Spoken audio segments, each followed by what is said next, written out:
Hi, this is Pleakley from Lilo and Stitch. And when I say Pleakley, I mean it's really pathetic 59-year-old Kevin McDonald from the Kids in the Hall, stupid head. And you're listening to the Magic Our Way podcast with Kevin, Danny, Eli, and Lee. Woohoo! Jumbo, everyone. Harambe. And welcome to another edition of The Magic Our Way. Magic Our Way. Magic Our Way. Magic Our Way. The Magic Our Way podcast. They are truly magical and whatnot.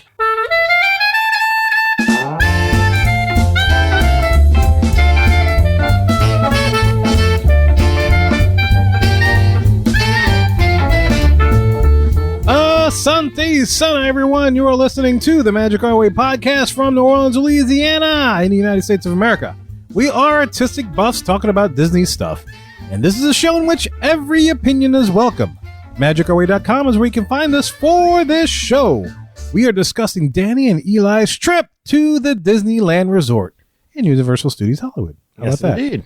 And look, this isn't your typical polished, practiced Pixie Dust and Disney podcast. No, sir. We are not in the parks every day trying to tell you the best table to sit in the Beer Garten restaurant in the Germany Pavilion so you can rush the stage to do the chicken dance in honor of Oktoberfest. That's right, Kevin. We're here to drink and tell you about our Disney vacation. Yeah. Yeah, so that's right. Your time in the standby line is over. Guess what? You're up next. Booyah. My name is Kevin. And I'm Danny. I'm your main Marvin Man, Eli. And this is Lee. And if you want to go to Southern Cal, then I'm your pal. So, guys, look, I've been looking forward to this all week. Enough of our jibber jabber. Let's go discuss some awesome Disneyland Resort magic. Oh, yeah! From that doggy. I am clearly not in shape to yeehaw. No. You weren't prepared, but I you'll wasn't. get it. It is allergy season. You totally got time. Yes. So, man, it is the 50th anniversary of Walt Disney World coming up very, very soon. Mm-hmm. If not already, if you're listening to this podcast. And if there wasn't this particular park that y'all visited, Walt Disney World would have never happened. Right. You guys visited the Mecca, which every Disney fan worth their salt should go visit at least once in their life. That's right. The original, the OG out there in Southern California, the Disneyland Resort, featuring its two parks and chock full of awesome history. And you guys went there to help celebrate the 50th, see all the stuff that's out there. And then, of course, you know, me and Lee were headed out to the world to take care of that side of things. And I'm excited to hear about y'all's travels to the parks. We've been talking about the Marvel Land. We've been talking about Pim's Kitchen. So I'm looking forward to hearing all of it. Sure. So I'm going to turn it over to you, and you just guide us on the journey however you want to structure this discussion, man, and let's see what happens. Well, I mean, the first thing I should say is that we didn't go out there to celebrate the 50th. Yeah. This all worked out. This all came to be because I've always wanted to go see Disneyland during Halloween. So every year we toy with the idea of going to Disneyland in the fall.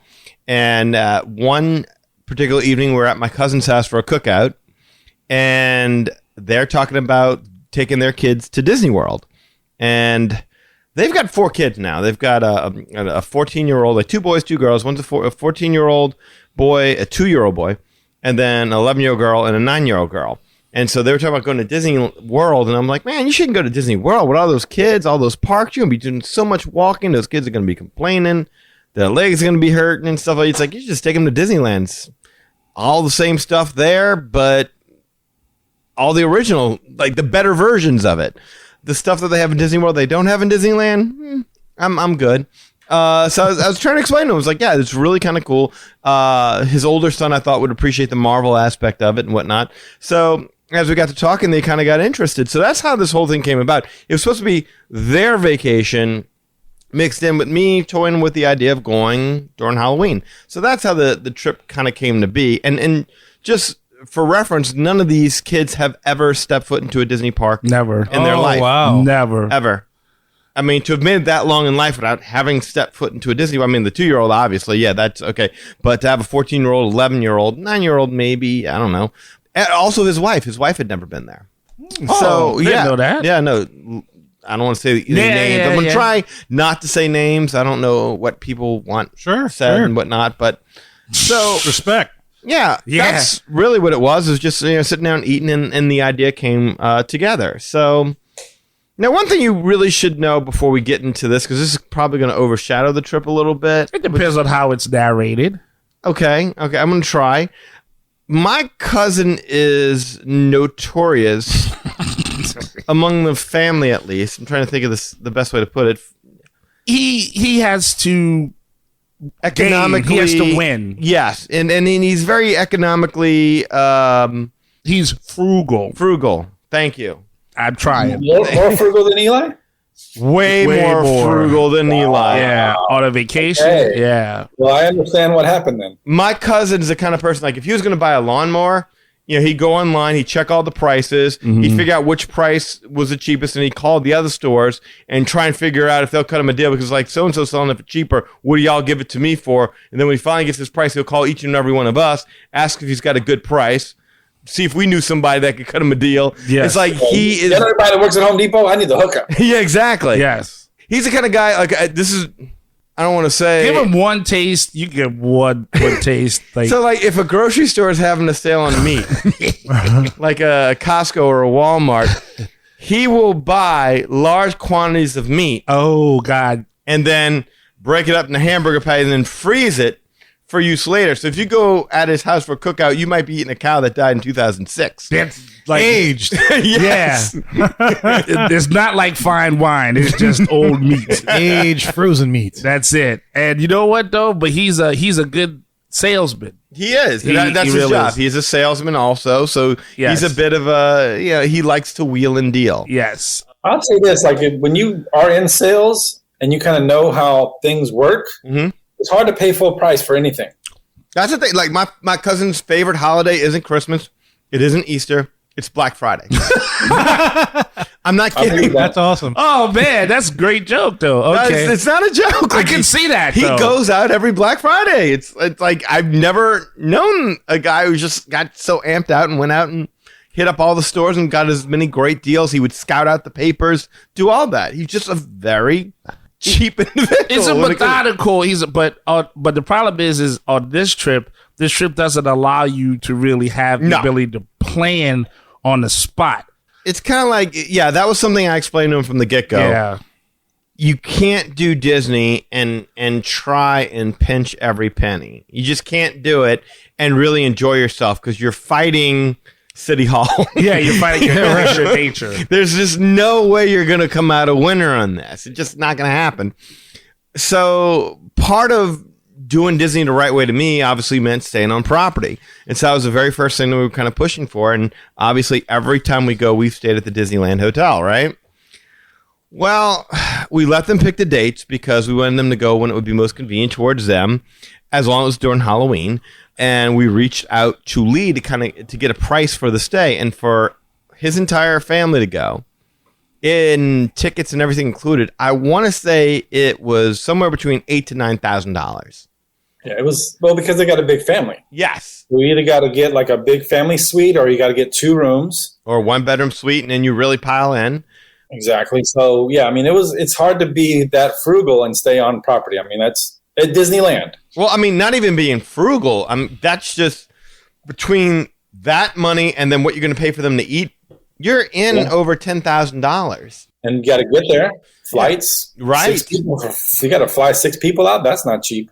So I couldn't have afforded that. So when it kind of came back, he's like, look, dude, this is just too much money. We really can't afford that. It's like, you know what? I understand. I'm not a fan of this, but let's look towards getting one of the good neighbor hotels. You're being a very accommodating relative. If it's your idea, if you tell somebody, no, you shouldn't do that, you should do this, you kind of feel responsible for that idea a little bit, don't you?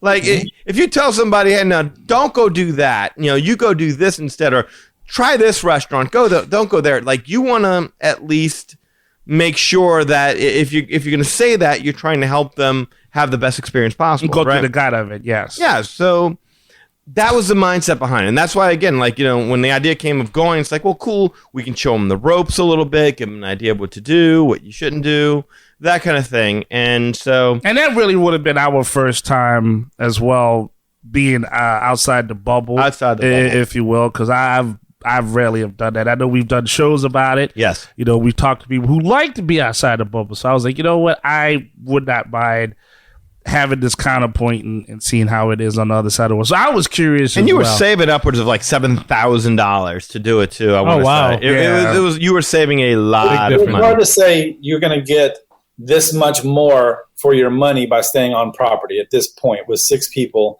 staying at the Disneyland Hotel. Is like, hey, convince me it's worth another $4,000 or $5,000 to not stay at the Hilton. Exactly. Wherever and that was a hard argument to make, and it's hard to sometimes to do that at Disneyland because you don't have those value and moderate options. Now we could have done it because we only had 3 people. We could have done a 2-bedroom room. Eli could have done one, and we would have been fine. But there was just no way for them to have done it. So we found a place because really what we wanted was 2 things. 1, it had to be in walking distance, and 2, it had to have a suite. So that way they could fit all their kids in there and get them all places to sleep and whatnot. So we booked a room at the Homestead Suites by Hilton Anaheim Convention Center. There you go. That was within our budget, and the minute we booked it, thus began what we began to call the trip from hell. Yeah. It's quite an adventure. It was. Things were went wrong altered. quickly. Yes. The first issue we began to have was with the dining because really all the good places to eat at Disneyland was closed because of COVID. Oh. It's still closed Yeah. during that time, with the only exception being Blue Bayou, which meant it was already long gone because anybody and everybody who could get a reservation, that was the first and only real thing to gravitate towards was Blue Bayou. Now, as things opened like Carthay Circle and Napa Rose, we started grabbing whatever we could. But because these places were in such high demand and you had 10 people going on this vacation, you couldn't find too many places that could accommodate that size table with that kind of demand. So we started having to split up the tables. So we would do 5 and 5. Yeah, we were doing a lot of back and forth. Like, Yes. hey, Danny, did you see that? Oh, grab it. Let me get online. Let me grab the other one. Mm-hmm. We were having to coordinate like 12 o'clock midnight. Like, oh, dude, this just popped up. Let's get it. Yeah, I saw Napa Rose. Oh, shoot, I can't get Lee on the phone. By the time Lee's on there, it's like, yeah, it's gone, dude. So it's like we were having to coordinate times and phone calls where it was like, okay, I see this. Are you available? You need a computer. And then he would have to log into their account and book stuff for them. Oh, okay. Yeah, so that's part of the difficulties that we were having right off the bat. Not too bad, but kind of disappointing, and definitely a sign that things were going to be busy over there. The first really bad thing that happened, and then you tell me when you want to step in, was the hurricane. When Hurricane Ida came along, and you're stuck in a hotel room in another state for a week and a half, and you're paying for that. My cousin and his family was in Alabama. We were in Florida. And we spent thousands. Yeah, y'all Thousands. case was that was extreme. Yes. Yeah. So, and that's not even the money that you come back and like, oh, I need to make this house repair. My entire fence was down outside. We had roof damage. We had to pay people to patch the roof. We were bleeding money. And this is about 3 weeks before the trip, Lee. Is that about right? Yeah, that's pretty close because we weren't sure if we were going to have a trip. Right. Yeah. We were like, hey, can we cancel? What's going to happen if we need to cancel? What's the penalties? Can we change dates? All this other stuff we were discussing as a backup plan because we didn't know what was going to happen. Right. And you'll get to the next part too, like the flights. Yeah. So that's 3 weeks. And then about, was it 2 weeks, would you say? Maybe 2 weeks, maybe less, maybe closer to a week and a half, maybe. Yeah, a week. No more than 2 weeks. A week sounds right if you get into the flight part. You right. Where Yes. as a result of Hurricane Ida, for whatever reason, Southwest and only Southwest Yes. decided that they were going to cancel a lot of flights coming out of New Orleans.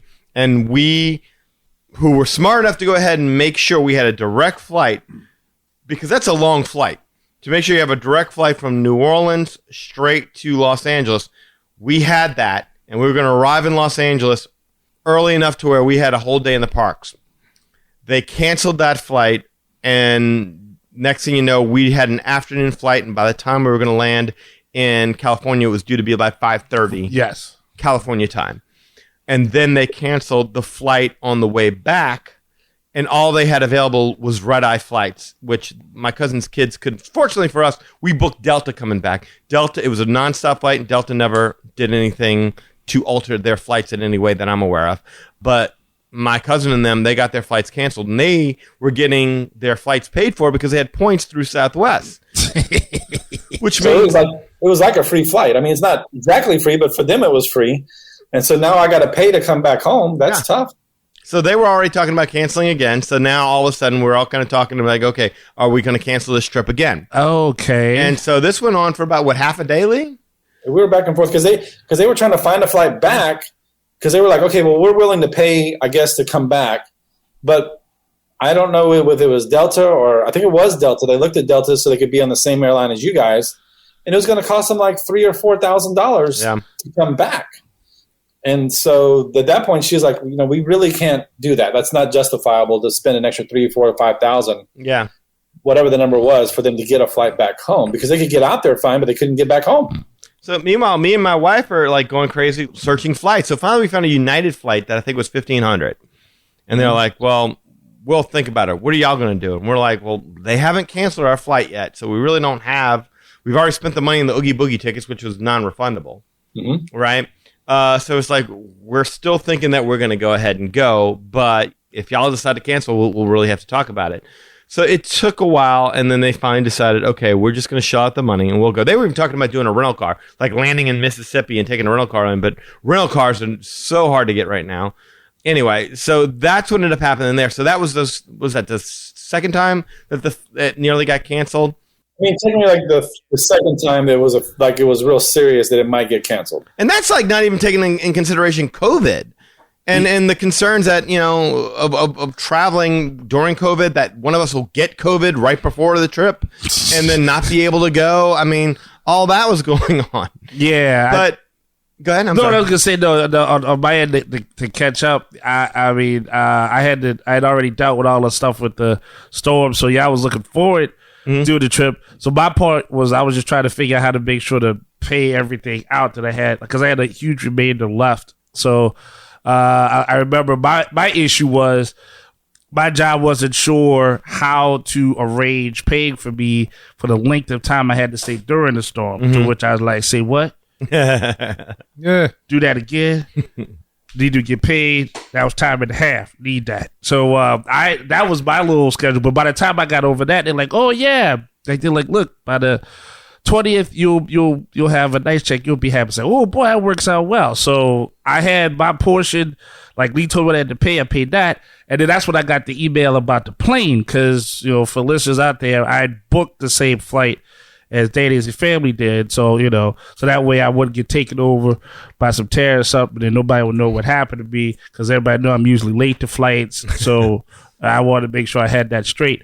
So that's where I came in. Yeah, and you called me and like, dude, did our flight get canceled? And I'm like, yeah, we didn't want to worry you. You're right. I was like, I just got this email like, yeah, guess what? Your flight's changed. Don't worry, boppity-doo. Keep on flying. I'm like, well, what that mean? What? Who am I flying alone? What's going on? So, yeah. That's when you're like, no, dude, there were things that was happening you don't even want to know about. There were things. It's redacted now. So to move this along a little bit, what ends up happening then is now we're about a week out and we're starting to feel a little bit safer with things. And we're like, okay, this is definitely going to happen. We talked about, spending a day at Universal Studios Hollywood. And so we move forward with buying tickets to Universal Studios Hollywood because that's another thing that would have been non-refundable because at this point in time, we're starting to feel a little cursed here. We buy those tickets and then the day of I'm packing a bag. People will call me up and like, hey, you excited about it? And like, no, I'm not excited. Don't talk about it. I don't even want to think about it. But I started to wear down a little bit, and I was starting to get a little excited. And then I picked my daughter up from school, and she's all happy, and we're looking forward to it. And then I didn't even reach out to that afternoon. Yeah. I was like, I'm going to wait. Because I wanted to text you. I was like, safe flight. Yeah. I'm like, nope. I'm going to wait. So what ends up happening is that my sister calls me up and says, hey, did you hear about your cousin? Said, no, what happened to him? Well, he's got a blood clot in his leg. Oh. Yeah, and for those who don't know, you should never fly with a blood clot because it could travel to your heart or your brain and kill you. Yeah, because there's no gravity when you're as much when you're on the plane. Yeah. So there was that aspect of things, which meant he was going to have to be on blood thinners. But his doctor said as long as he got up and walked every 45 minutes, that he would be okay. But he couldn't drink. Yeah, great timing at this point. So I was like, yeah, I talked to him later, and it's like, yeah, I'm up to speed on that. And she's like, well, did you hear about the 9-year-old? And I was like, what? She's got mono. I was like, that was not mentioned to me. No. And yeah, so needless to say, we're like, okay, how bad is this? And she's like, well, it's contagious, but I think it's only contagious if you eat or drink after someone. Saliva based. Or it's like saliva. It's like, they call it the kissing disease. Yeah. Obviously, if someone coughs or spits on you or something, then that also could be a potential. So now we're concerned.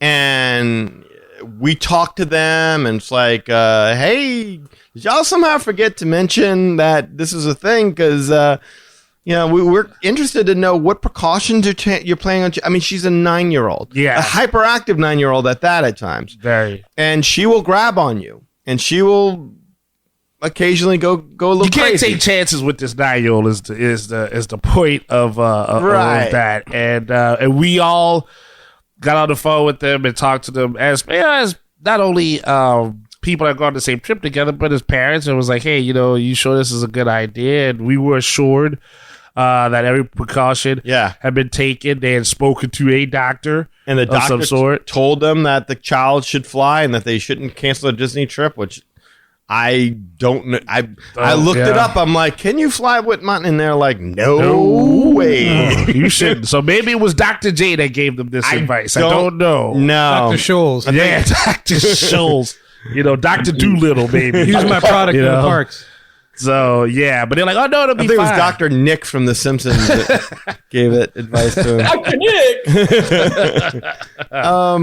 So we talked about canceling then. Yes. Then we're like, okay, so what should we do? And at the end of the day, we're like, well, they have to wear face coverings the entire time. While they're in the parks, not outside, but indoors and stuff like that. So as long as they talk to the kid and the kid's wearing the face mask all the time, they got to wear the face mask on the plane, everything like that. And the doctor seems to say it's okay.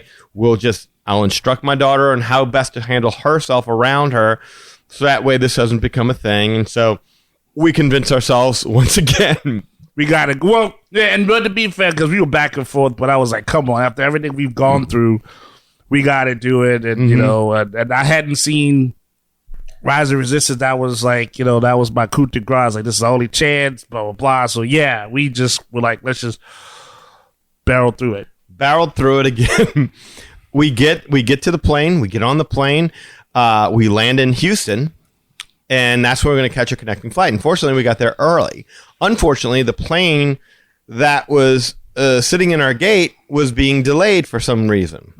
So we sat on tarmac, and then we watched as our time to catch a connecting flight went from 40 minutes to 30 minutes to 20 minutes to 15 minutes. Yeah. And now we're starting to look at each other a little bit rough. And so we're like, well, where is it? Like, how far away? Because normally you get out of there, and generally the gates are near you. So we saw gate 1. We're like, all right, cool. Oh, no, but it's not near the other gates. Gate 1 is not near the other gates. Yeah, the Houston airport. We were at gate 49. So 51 is the furthest one there is. So you were almost to the very end of the terminal, and then you had to go out of that terminal and then go around to the other terminal, which it's still not a big airport, but that's, if you don't have time, that's close. Basically, there was a point where we were running, and trust me, Usain Bolt couldn't have covered that distance any faster than what we did. And they actually tell you, like, you're 6 minutes away from them. We were like calculating. It's like, basically, long story short, we get there, we get on, and it turns out since Southwest had canceled that flight, just about everybody that was on that flight must have had tickets on that other flight to California. So they ended up holding up the plane to wait for all those people to get on. So we ran for nothing, and we're out of breath. But, I mean, we sat there in a plane again, and so now we're not getting into Los Angeles until 6 o'clock. Pretty much. Yes. So that's when we landed in Los Angeles, somewhere around 6, I want to say. Maybe a little bit earlier than that. Maybe I'm a little bit wrong on that. I can't remember exactly. Time shift. Yeah. It was still light. But we land in Los Angeles, and we're happy to be there. And fortunately, because they delayed everything, we had our luggage with us as well. We grabbed our luggage, and we took the long, long trek to the car pickup drop-off point where they do the Ubers and the Lyfts and the taxi cabs. And we get there, and the kids are just anxious and raring to go. And we're looking around, and then it's like, okay, well, let's order an Uber. And they're like, but there's a taxi cabs right here. Why don't we just get in the taxi cabs? The whole line of them. And I'm like, I don't know. Well, I'm thinking about it. Their middle child jumps into the taxi cab closest to us that was wide open. So at that point in time, I'm like, well, I guess we're just getting into the taxi cab. We're committed. We're committed at this point. So, okay, fine. Let's just take the taxi cab and go. We've already losing enough time. We have dinner reservations we're going to be late for, but we never thought in a million years we would have been late for because of how carefully we booked this thing. But, okay, cool. We hop into the taxi cab. We start driving over there. You should have told your cousin it would have been cheaper to do Uber, and he would have jumped on it. You know what? I think at that point in time, there wasn't really any Ubers though, no Lyfts. There was nothing in that general area where we were. I don't think they're allowed to wait there. You have to call them, and then they'll pick you up. Okay. But they're not allowed to just hang out like the taxis are, I believe. I think at that point in time, everyone was anxious to just get this thing going, even him. So anyway, we hop into his car, and this taxi cab driver, he's just blaring this sitar music with somebody. Eli, yeah. I want the knife. There you go. Yeah. How did you know the exact song? He played it on repeat. I'm pretty Very sure. popular, very popular. It sounded like that the entire trip. Anyway, the YouTube video was awesome. Yeah, we started talking to him, and he was okay. Gruff gentleman, but he was makes little jokes, say little things here and there. Well, at some point in time, some car cuts him up because the LA traffic gets real bad, obviously. And that was the other thing. Not only are they dropping us off at around 5, 6 o'clock, you're right, smack dab in the middle of rush hour traffic. Bad traffic. Yep. So somebody cuts him off. And he gets mad, and he starts saying a bunch of things in a lot of languages I don't know. He's honking the horn. Honking the horn at the person. He's making. Yeah, it was. You cut me off in the carpool lane, you terrible driver. He's making gestures, not any of them appropriate. Seeing that there were 3 children in the car, was it 3? Was the boy, and the boy, the girl. I don't know about the youngest. I think was in the other car. Yeah, the 2 youngest. I think it was those 2. Then you, me, and was Anna there? Yes, Anna was there. She's in the back. She was in the back. Okay, so I was in the front. Yeah, he's flipping this guy, and the guy, you see him stick a finger back, and he's flipping him off, and they're just having this little exchange at a standstill on the LA freeway. Well, they were going. He cut him off. Our guy honks, and then this driver. At first, he did the wave like "Thanks for letting me in," but after our guy went off on him, he flipped him off, and then he was like, like come on, like this, bring it, kind of thing. Yeah, and so we like, all right, well. And then we keep straight. I'm in the front seat on this while he's playing this lovely music and such. And at some point, I don't know how it happened, but the traffic eased up. So our cabbie pulls up alongside of this dude, and he's pointing at me like, "No, you no good." Rah, rah, rah. And I'm just keeping my head like this because this is my side. I'm facing this person, so I'm like, yeah. But I see the guy, and he's like, oh yeah, he's flipping us off. He doesn't know who was in the car, but he's like, oh yeah, whatever, blah blah, f you, all that stuff. So they go back and forth. Finally, this dude, boom, he takes off because there's no other cars ahead of us. This dude gets right down the lane, stops. Completely slams on his brakes right in front of us. Stops. While the traffic is still moving. Slams on his brakes right in front of us. And the cab driver has to slam on his brakes. And this guy proceeds to open the door. And you look at him, and he's dressed a little, I don't want to stereotype, but he looked a little... yeah, let's just say if you saw Boys in the Hood way back then... We were right by Crenshaw. We were by Crenshaw. And if I had to guess, I would say probably Southside Crips. Yeah. Nice. He looked like he was a normal guy. He wasn't big and built, but he was crazy. Yes. He you don't know a crazy person. You really see him up front where their eyes are just big. Like, oh, you want to do something crazy? Me too. So he opens the door. Yes. And he gets out and he starts making gun signs at us like he's going to shoot us, and he pulls out a bag, a big green bag. It was like an aqua colored bag, and he's like, "I'm gonna pop you. I'm gonna pop you." And he has the bag like, "Here's the weapon." Like he's going to unzip it and take care of us, and take care of us. and so our cabbie, he's not saying anything. He was talking all his mad trash. He just sat there still. He didn't try and pull away from it. Yeah. He didn't try and get us out of harm's way. And for the record, I'm in the passenger seat. I'm like, dude, like swerve or something, because if this dude decides to spray, my beautiful body's getting hit, and I don't pay to get shot. I get shot at home. Serpentine. I was like, oh man. So the guy's like, don't do it again or whatever. Then he gets back in his car and like peels out while yelling every obscenity in the world at us. Yeah. And then my cousin's oldest son turns to me and says, Uncle Danny, we nearly got shot. Yeah. I'm like, yes, we did.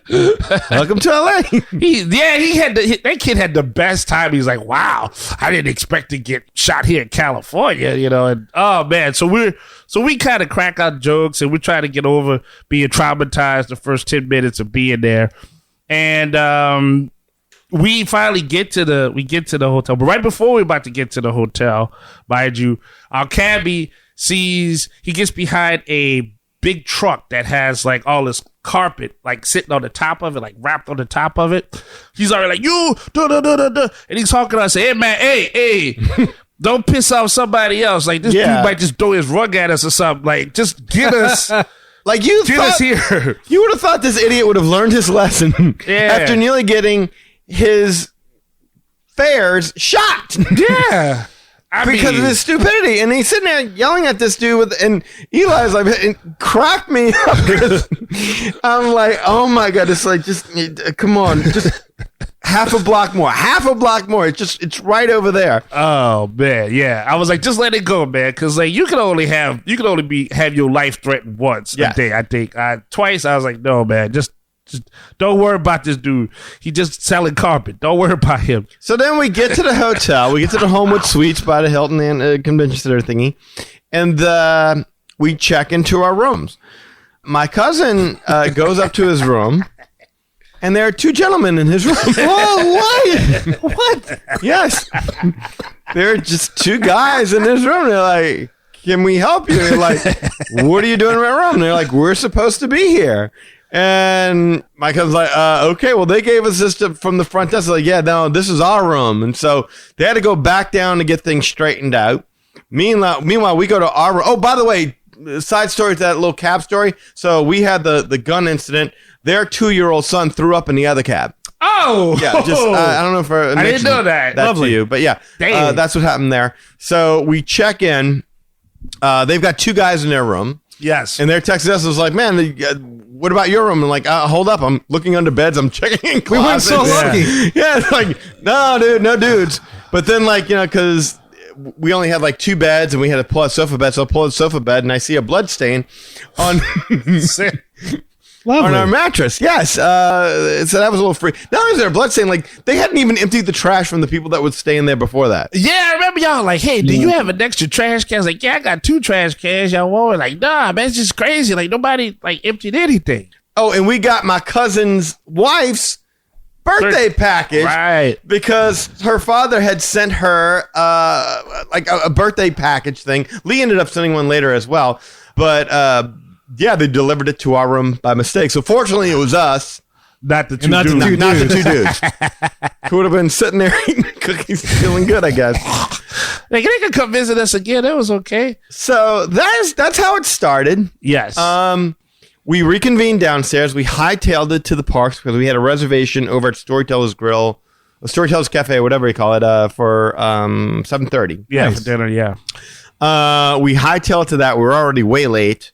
We get there, they seat us and everything, and we had a nice little meal over there. That was nice. Yeah, that was special. Not bad. We had a couple of cocktails there. The kids, we had to take the edge off. Yes. Yeah. Oh yeah.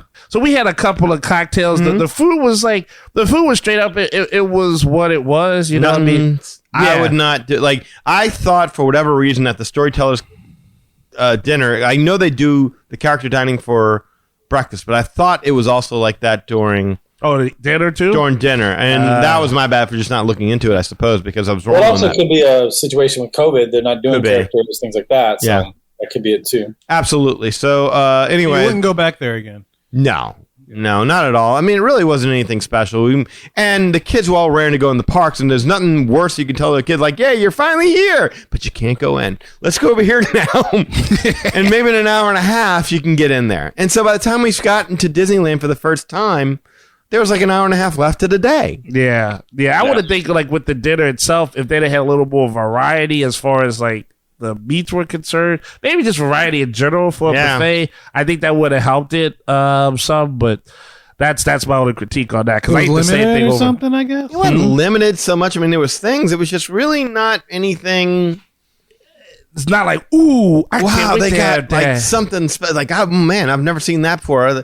It's like flatbread pizzas mixed with you can have a choice of turkey, or you can have like carving station kind of thing. Yeah, that you can have like fruits and more fruits and salads as a variety. Like a budget wedding. It sounds like. Yeah, sort of, kind of. Yeah. Okay. So I mean, it was like, and then they had a whole thing of desserts, but I'm not really a huge dessert person. Yeah. So I was like, yeah, I'm good. So I only worked in a certain area, so you can only eat the same thing so many times. So yeah.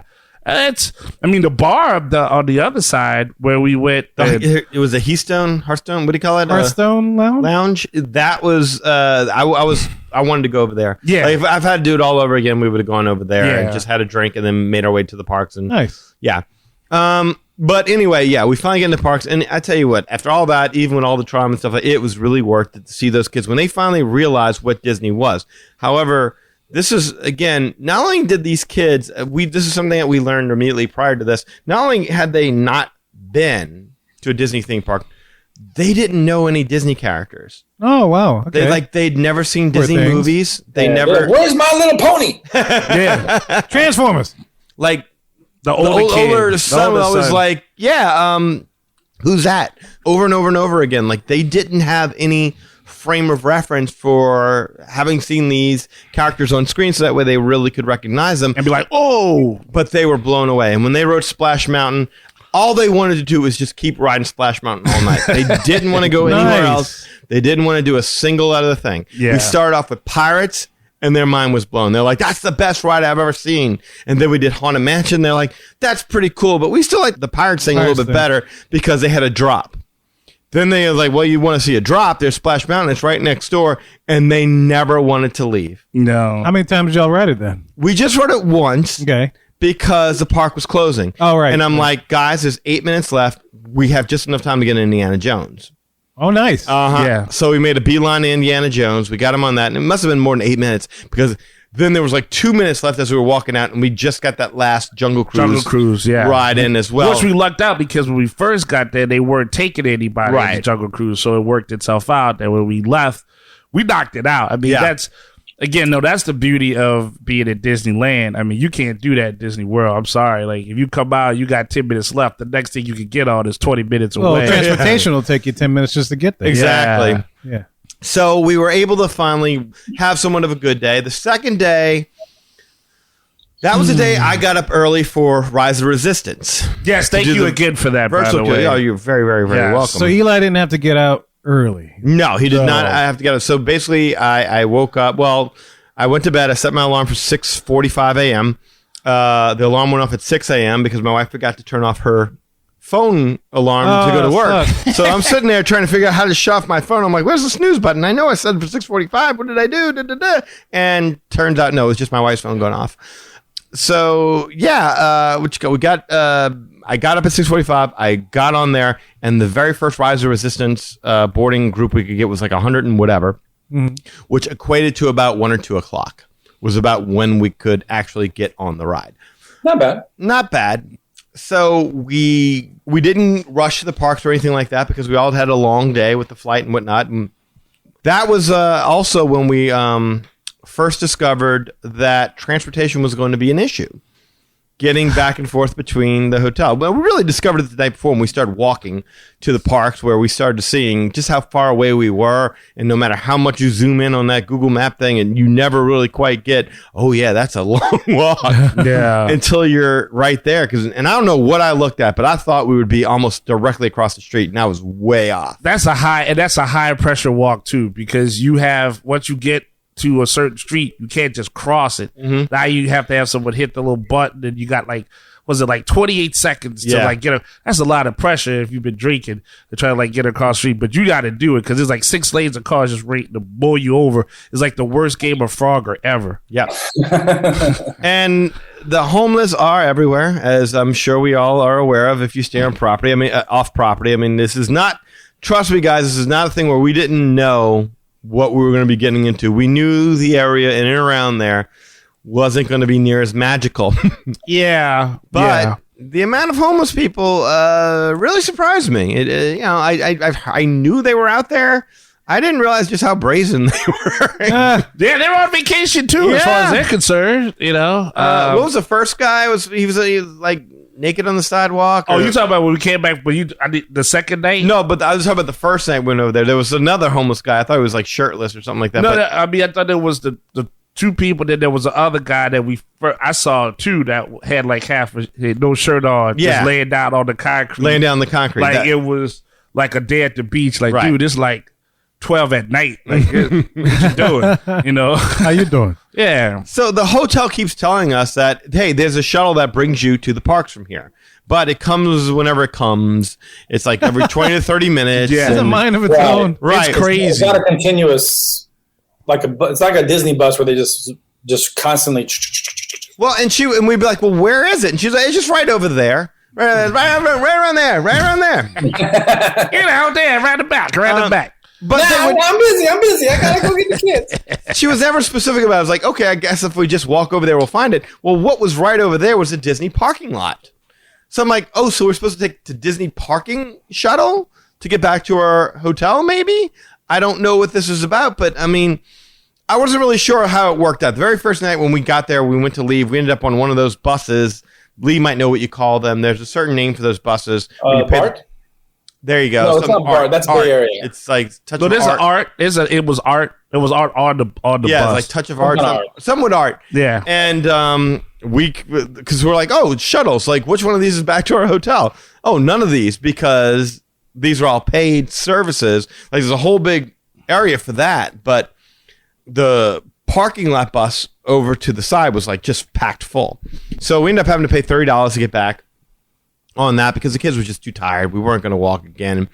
And then the next day, again, we ended up taking an Uber, I think, to get there because we're like, it's just too long and we don't feel like walking it, and we'll just take the shuttle back because that was the advice we were given. So we get out there, we go do Rise of Resistance, and it was amazing. I'll let Eli speak on that. Tell us. That was incredible. I like, when you said we were going there, I was like, all right, vacation started, and I know we've already described what the ride was and stuff, but I'm going to just say, they're absolutely right. There's no words to give this thing justice. Like, literally, you saw, if you saw the Golden Child, there's a part where the girl does all the backflip. He's like, what was that with the flip? Like, what just happened? Like, that part when they bring you in the room and you're outside and then they close the door and all the action happens and they open the door, you're like in the Imperial like ship. It's like, that's crazy. Like, it's like the most immersive, most like you're in your face ride like they have there. I mean, like, it made me just, I was just in awe. Like, I mean, I don't even know where else to start. I mean, the stormtroopers like going in there with the blasters and cannons going off. Like, if Kylo Ren, he's freaky. I mean, you look outside, everything is in space like that. It's just a crazy immersive ride. Not a single person who was on that ride when we got off of that said, man, that sucked. Yeah. Everybody was like, man, let's do it again. That ride is incredible. I am so, that's one of the highlights for me. I am so glad I got a chance to experience that at Disney. That is some top notch stuff. I mean, I'm amped now. You should be. You should be. But the joyfulness ended soon thereafter. Oh. Yeah. Because as we're leaving, the littlest one, the baby, the 2-year-old, couldn't ride. Oh. So his mama had to stay out with him. And so, baby swap, you get on. Yeah. And we were going to get on with her. You could see she's not in the mood. She's like, no, that's okay. And you could tell her mood has been darkened. No. And she's dark picking side. And she's picking up this child, and this child is red as a lobster. Yeah. Because, well, To save a buck. yes, my cousin got a free stroller, I think, from either a hotel or I can't remember what it was. Yeah, I think he got the hotel. And there's an old saying, this is where me and my cousin often part ways, that you get what you pay for. Well, this itty bitty stroller was so small you had to hunch over just to be able to push it. But more important, in the 95-degree California sun, there was no canopy to protect the child from the heat. Oh, no. Protect the child. So the kid was suffering from what looked like, I don't want to say heat stroke, but it looked like a pretty severe case of I'm overheated. Okay. How about that? Yeah. But anyway, so now it's like a mad dash to try and figure out someplace indoors in the middle of this. It's like noonish, a little one somewhere around there. The parks are busy. I mean, there's just no place you can think of, especially in Disneyland, where there's these long indoor air conditioned queues that a child can get into. Like all those Fantasyland queues are just about outside. Yeah. So we couldn't think of a single place to put them. So we decide, you know what? This is too much. After running around like that, we were all hot now. We were all kind of getting panicked here, trying to make sure this kid doesn't die. Yes, and that starts a very interesting chain of events. So we decide we'll leave the park. We'll go back to the hotel room, let the kids go swimming, let it cool off a little bit, and we'll go back. So we exit the parks. And once again, my cousin was insistent upon, because they don't want to download that Uber Lyft app. They're like, we don't know anything about that. We don't even have that on the. It's like, well, dude, it's not that hard. But Anna and I can take care of the ride back to the hotel But we were paying for every ride at this point in time just to make sure we got to where it was only like $8. Right. I mean, per car to go back and forth, and it was well worth it to us to go ahead and do that. But they still wanted to, well, what about that free shell thing? I'm like, well, dude, I really just don't know anything about this. And they were like, no, they said the Toy Story line, that's what we need to get on. So there's one lane for like a Toy Story bus that we saw. But there's different sections of it. There's like the Woody, the Buzz, blah, blah, blah, blah. It's not like one lane for one bus. Right. But we asked the guy who said, look, this is what's going on here. This is where we're staying. What should we do? You just get on this bus and you'll get over there, and that's exactly where yeah, that's right. Like, yeah, you're good. You're good. Just go ahead. No problem. Yeah, we'll take you right where you need to go, and it's across the street. Because that's the thing. The hotel was by the convention center. And that was our biggest landmark to give them was by the convention center. Like, oh yeah, we can take you by the convention center. That's the key. They never said we could take you by your hotel. We could just take you by the convention center. So they dropped us off at a parking lot exit, and it was the only parking lot. They were like, is this our right exit? It is. Like, this is the only exit. You need to get off. Yeah, out. We got off.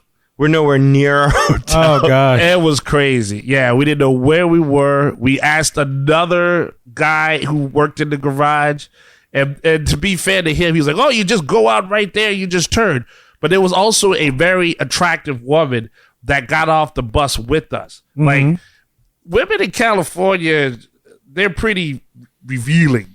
So this woman was very, how should I say, caught your attention. stacked. Yeah. So I think this guy was just eyeing that lady, and he was like, "Yeah, whatever you want, go right there." What about her? I want to talk to her because she got some good directions. I know a guy stopped in the car and was helping her out, but yeah, they were just like, "Just turn around, you're good." So we start walking. And my cousin's like, oh, no, I think I understand where we're at. All you got to do is go down here and we do this and we take this. We take this turn and that's it. We should be there. But the crazy part was we were destined to just have a problem because three of us, right? Me, you, and his wife, each pulled out our phones. We each pulled up Google Maps. We each punched in where the hotel was. Each one of our phones gave us different directions. What? Yeah, like mine was turn right. Hers was go straight. His was turn left. So we were like, which one do we do? So we just pick walked. the one in the middle. Yeah. That was good. Keep walking until it doesn't look right. Because at one point we walked to where they told us yeah, maybe we should just turn right. And it was nothing but like a freeway. And I was like, wait a second. I was like, I know for a fact there's no freeway where we are. So we turned a corner. We kept walking, and then that's when I would call this the Sahara Desert experience. Yes. You were We're like just Moses? wondering. 40 days and 40 nights. Yeah, your lips start cracking. I got nice lips. They start cracking. Like some And of the black kids. don't crack. They did that day. It was dry heat. Damn. It did crack. I was like, oh my goodness. Some of the children were like falling down. Like, we ain't gonna make it. Like, save yourself. The kid, he just passed out. I can't help him. I gotta help myself. We need water. It was crazy. Like, everybody was just not feeling that heat. Because it was a dry heat or something like that was what the weather was over there. That's exactly it. And so, yeah, you ever seen Spaceballs? Oh, yeah. Just wandering before the dinks saved them. That's what it felt like. And finally, we just headed towards civilization. We're like, there's something over there. Go over there. We can see something over there. And it turned out to be like some kind of a strip mall. Yeah, it was a city walk. City walk or something like that. That's what it was called. And so we go all the way over there. We walk all the way over there. And the whole thing is closed. Yeah, it's like a ghost town. Like, yes, it was there's terrible. Tumbleweeds blowing through. It was like but it looks like when it would be open. Like, imagine if you walk, you see it's like a mall with no walls, essentially. Right. So there's restaurants, this and that, and there's 2 stacks of them, and you're like, oh, this is awesome. But yeah, they're all closed. Everything's closed. So we kept walking. We were like, I was looking at the bubblegum machine. Look, I said that looks like a good lunch. I'll take that. Like, everything was closed. Bubblegum machine. But you remember, like, we ran to like some kids' playhouse little area, and that was the one thing that was open. I said, Where are the open restaurants? Oh, most things start opening around 3-ish or 4, but I think there's some stuff open all the way down there. So we walked all the way to the end. Finally, there was 2 places, one across from each other. There's a P.F. Chang's, and there's a place called, I didn't want to forget the name. It's called McCormick and Schmick's Grill. Oh. Was it like a little steakhouse type situation? Yes, it was like a steakhouse type situation. And we opened the door, and the place is empty. Yeah. And we were like, no, please tell us you're open. And like, oh, yeah, we're open. Come on in. We had the whole place to ourselves, and like, well, can we get y'all something? Like, we just want water. Yeah. Like, just like bring us 3 pitchers of water and 10 glasses. That's all we want. and no kidding. Like, they're like, well, we can't do that, but all right, here's 1 pitcher of water. It was gone within the first 3 minutes. Yeah, like, by the time he came back, it was out. it was like more water. Yeah, we downed that like it was a shot. Like, he gave us a big glass. We sat there for 3 minutes, and we must have gone through at least 3.5 pitchers of water. Yeah. Damn. Just rehydrating ourselves. And by that point in time, even though we had reservations at Carthay Circle, we were like, screw that. We're not going anywhere. We're just going to stay here and enjoy this. We snacked because we felt like we owed them something. Yeah. So we ordered appetizers, and we ended up having a great time and laughing. Once we got our strength back, we're like, okay, cool. We ate, and even though we had reservations for Carthay Circle, we were like, we'll just go over there. We'll show our face. We'll order drinks. We'll leave. Yeah, hell dessert. Yeah, the hell with that. We're going to take, we're going to eat here. This is just, no one wanted to leave. Right. Finally, we leave. We step out front, and it was like, okay, let's go ahead and call an Uber Lyft because we're not making this mistake again. Oh, God. We're going back to the room. Yeah. We ordered 2 cars. In the midst of doing that, a major traffic accident. You hear a sickening crunch. That was crazy. It was no more than like 20 feet from where we were. Right at the corner. Yeah. We thought for sure something was about ready to hit us. Yeah. And at least I did because I had my back to it. And as soon as I turned around, boom, metal and glass and twisted everywhere. Yeah, this lady in this white SUV didn't want to stop. She kept going, but this other lady in this smaller red car, she had got the green light and she gunned it. And she gunned it and hit the woman who had, in the white SUV. She like crunched her on the passenger side. She crunched the tire in. So the woman just like, "Argh!" and like just stopped. So then like, but it was like watching the slow motion. So we were like, oh my God, like this is happening. And I just was like, I hope they did our Uber because that's going to be messed up. We messed up. And that's when you know we were really cursed if the Uber got hit. And they're like, I'm sorry, I'm right here, but you got to pick another guy. But like really, people in California, man, they see an accident, they jump on that. Some lady pulled over, she ran out, got the lady and the kids out the car. Some other man stopped traffic. Like we were just watching this in slow motion, and then our Uber driver like turned around, he came up, nobody got in the car because they were so mesmerized by the accident.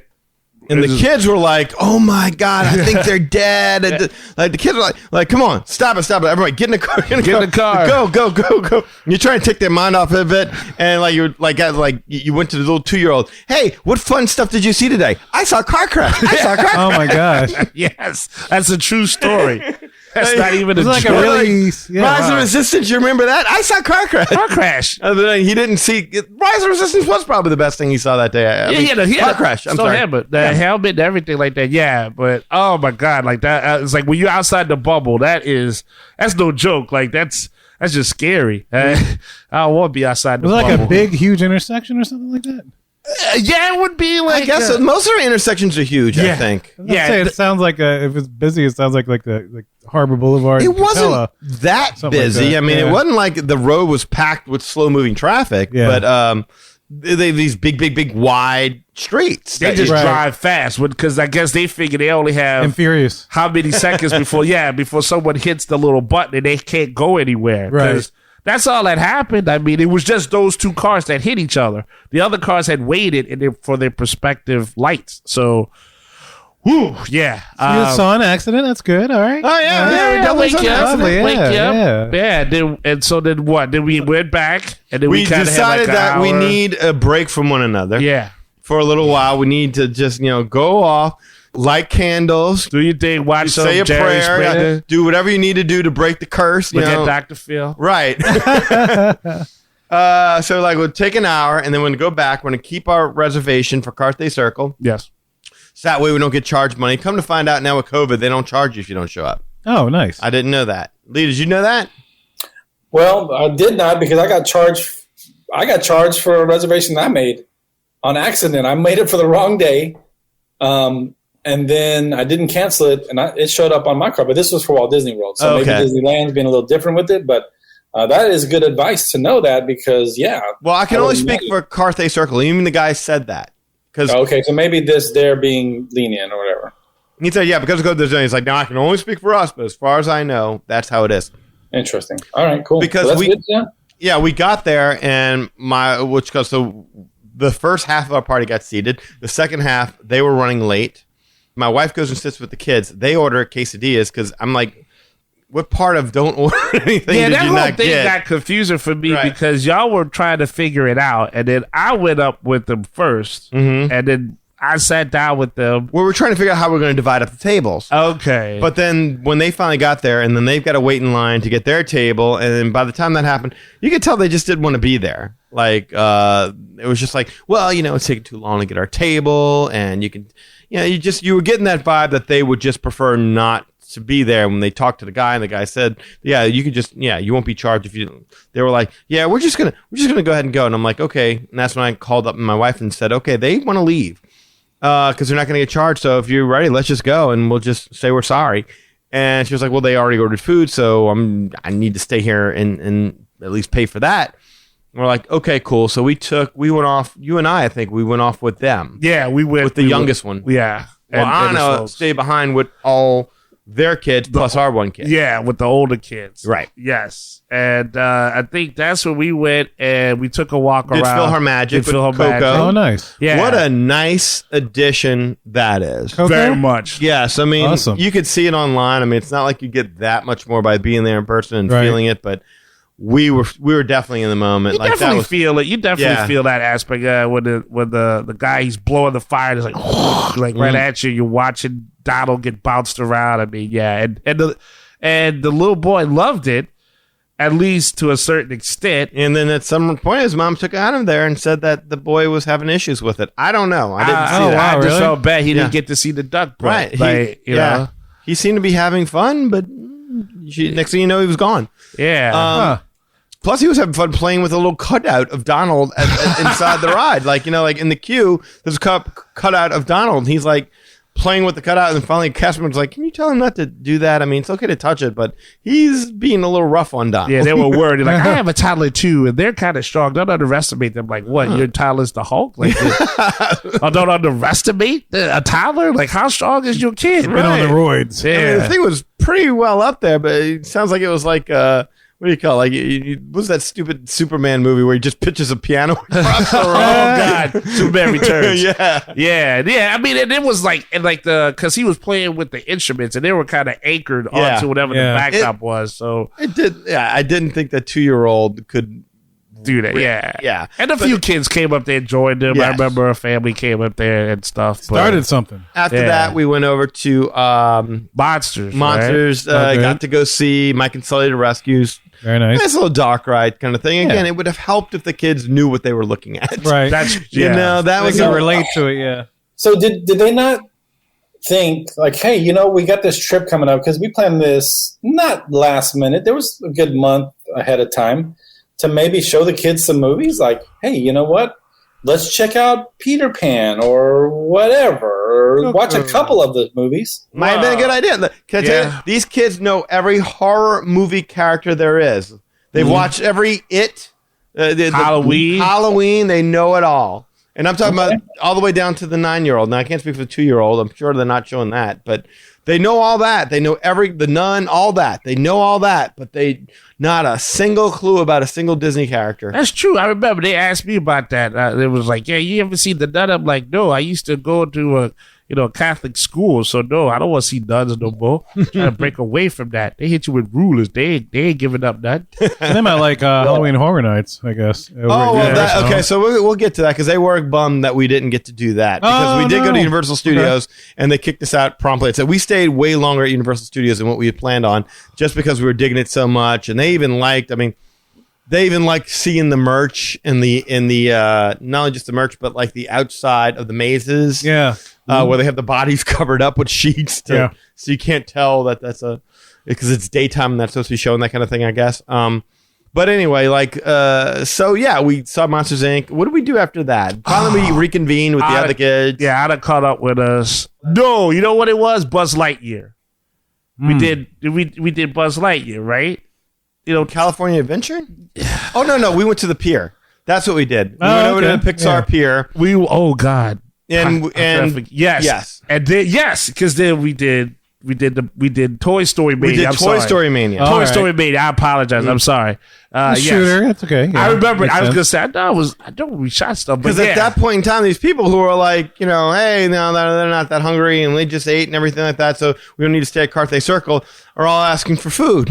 yeah. Okay. So we're having to buy these kids like corn dogs and whatnot and stuff like that because they keep asking us. Oh, the pier food, yeah. Right, because they're hanging around with us. Like my cousin and his wife were sticking very close to the 2-year-old. Meanwhile, the older kids, they gravitated towards us. Right. And everything that we did. So anywhere I went, like if I went, especially if Lily came with me, they all would follow her, especially the girls. Right. So we ended up with them a lot. So I couldn't just buy my daughter was hungry and I couldn't buy her a hot dog and have them go, but I want a hot dog, and not buy them a hot dog as well, There was all kind of food we tried. I had the turkey leg. I had to get so you had the turkey leg. I had corn dogs. I had the angry dog. Angry dog was Oh, good. the Angry Dog. Yeah, I some of remember that. that. I did like that. Awesome. Oh boy, yeah. And then, How was the turkey leg? Was it as you remembered? from when we went, I mean, oh boy, it's I was full. So you were good to go. I was good. It was hot, and I was like, boy, I gotta sit down. Like, I can't eat this on the ground. I gotta sit down. So then when we all reconvened, everybody was doing their thing. I remember I was like, all right, cool. I took that. I cleaned that. I cleaned that. All that for you. Because there was a discussion about going on and now the credit coaster. Yeah. But Eli quickly was like, no. Yeah, I I was ain't doing that. I'll support y'all, but I am not doing that. I was like, I don't want to revisit my turkey leg. I remember when we went, I was like, man, that thing shook me up bad. I can't do that right That's a now. good coaster, though. So was that the night we went back to our hotel room and then there was the 2 homeless people getting it on in the bushes, but then they got in an argument and then they were yelling at one another? Yeah, well, yes, because that's when you talk to the guy to buy the thing. The passes? Yeah. You know what? Maybe that was his first night. Maybe the first night was when I... No, first night we walked. First time we walked there, but we took the bus thing back, remember? Well, the bus thing was that night.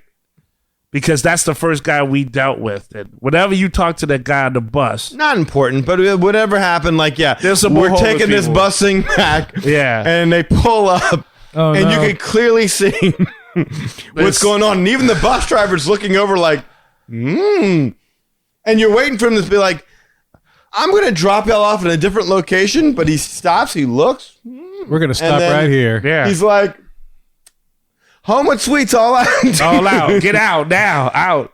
And so I'm screaming, exit towards the back, because the front of it was, you would have gotten a really Full clear frontal, view yeah. of everything. You'd have got it. Yeah. And because it was like their bus stops, they're lit. Yes. So it's not like here where it's like maybe one little, like it's well lit. And they were behind the bus stop. Yeah. Oh. Yes. Yeah. They had the little sheet on and everything. And so we got out. So was that like a missionary or was it like a reverse cowgirl or what were they doing? No, it was Standing missionary? there was a huge man. Yes. And he was very bulbous. He was bald and he was, Bulbous. yes, he was very fat. Yeah, no, I've been just. Oh, okay. You can see all his rolls. Yeah. Oh, so it was girl on top.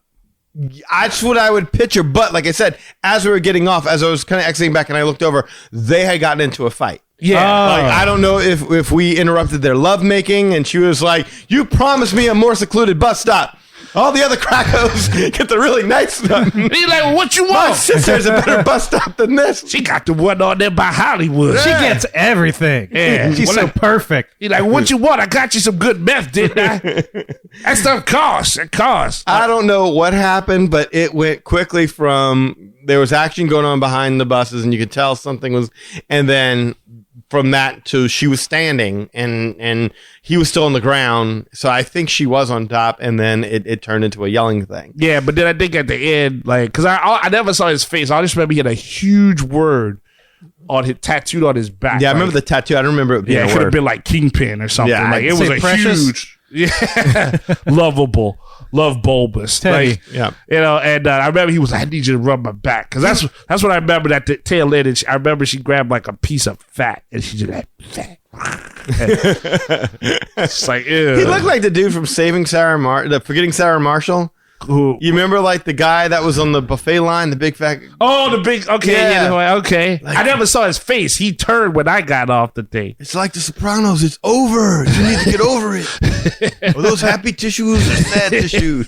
That guy. That's who he looked like. Oh, wow. Oh wow, yeah, that's scary. I mean, and I want to say at that point, is that the point you and I were both like, it's enough. We got to get something to drink. Well, that's when we were like, because we could never get dry. And I remember saying, you know why people can't find our hotels? Because we're in the frickin' Twilight Zone. Yes, everything around here is weird. You go down the street, you get a car accident. You never, people yelling at the carpet guy. Big men are making love by the bus stop. Other dudes are laying on the ground, half naked, like they're on the beach. It's a strange place. Everybody gets a piece in California. Meanwhile, there's a Ruth's Chris and a Morton Steakhouse. We're right sandwich right between there. the Ruth's Chris and the Mortons. Yes. Nice. Maybe they eat up the homeless people there. I don't That's know. a thought. All right. Oh man. So yeah, we get back to the room. We rest up. We call. I think we that was called the it- night. Yeah, it was a night Yeah. because we had to get up early to go to Universal Studios Hollywood. Ooh, Oh, nice. boy. Now, This comes into another thing where apparently my cousin decides that he's going to work a deal. he works a deal, ladies And and gentlemen. so he goes in front. Now he's adamant. He's like, we're going to waste all this time. We got to go drive all the way over there. Because he keeps asking me over and over again, can we switch days? I'm like, doesn't work like that. The Oogie Boogie Halloween Bash is on that one day. That's the only day we don't have tickets for Disneyland. It doesn't make any sense to use a ticket to get into Disneyland for only a few hours of being in Disneyland before you go to the Oogie Boogie thing. Right. They're not moving the Oogie Boogie Bash for us. So anyway, we go back and forth on this, and he's like, okay, well, fine. But I mean, in order to maximize our time, we got to be there we need to leave it right at 9. So that's why he starts talking to people at the front desk, and he's going to work a deal. Then he's going to find out that they know somebody, and they can hook him up with da-da-da-da-da. Yes. Well, they hook him up with some guy named Solomon. Solomon, yeah. Solomon.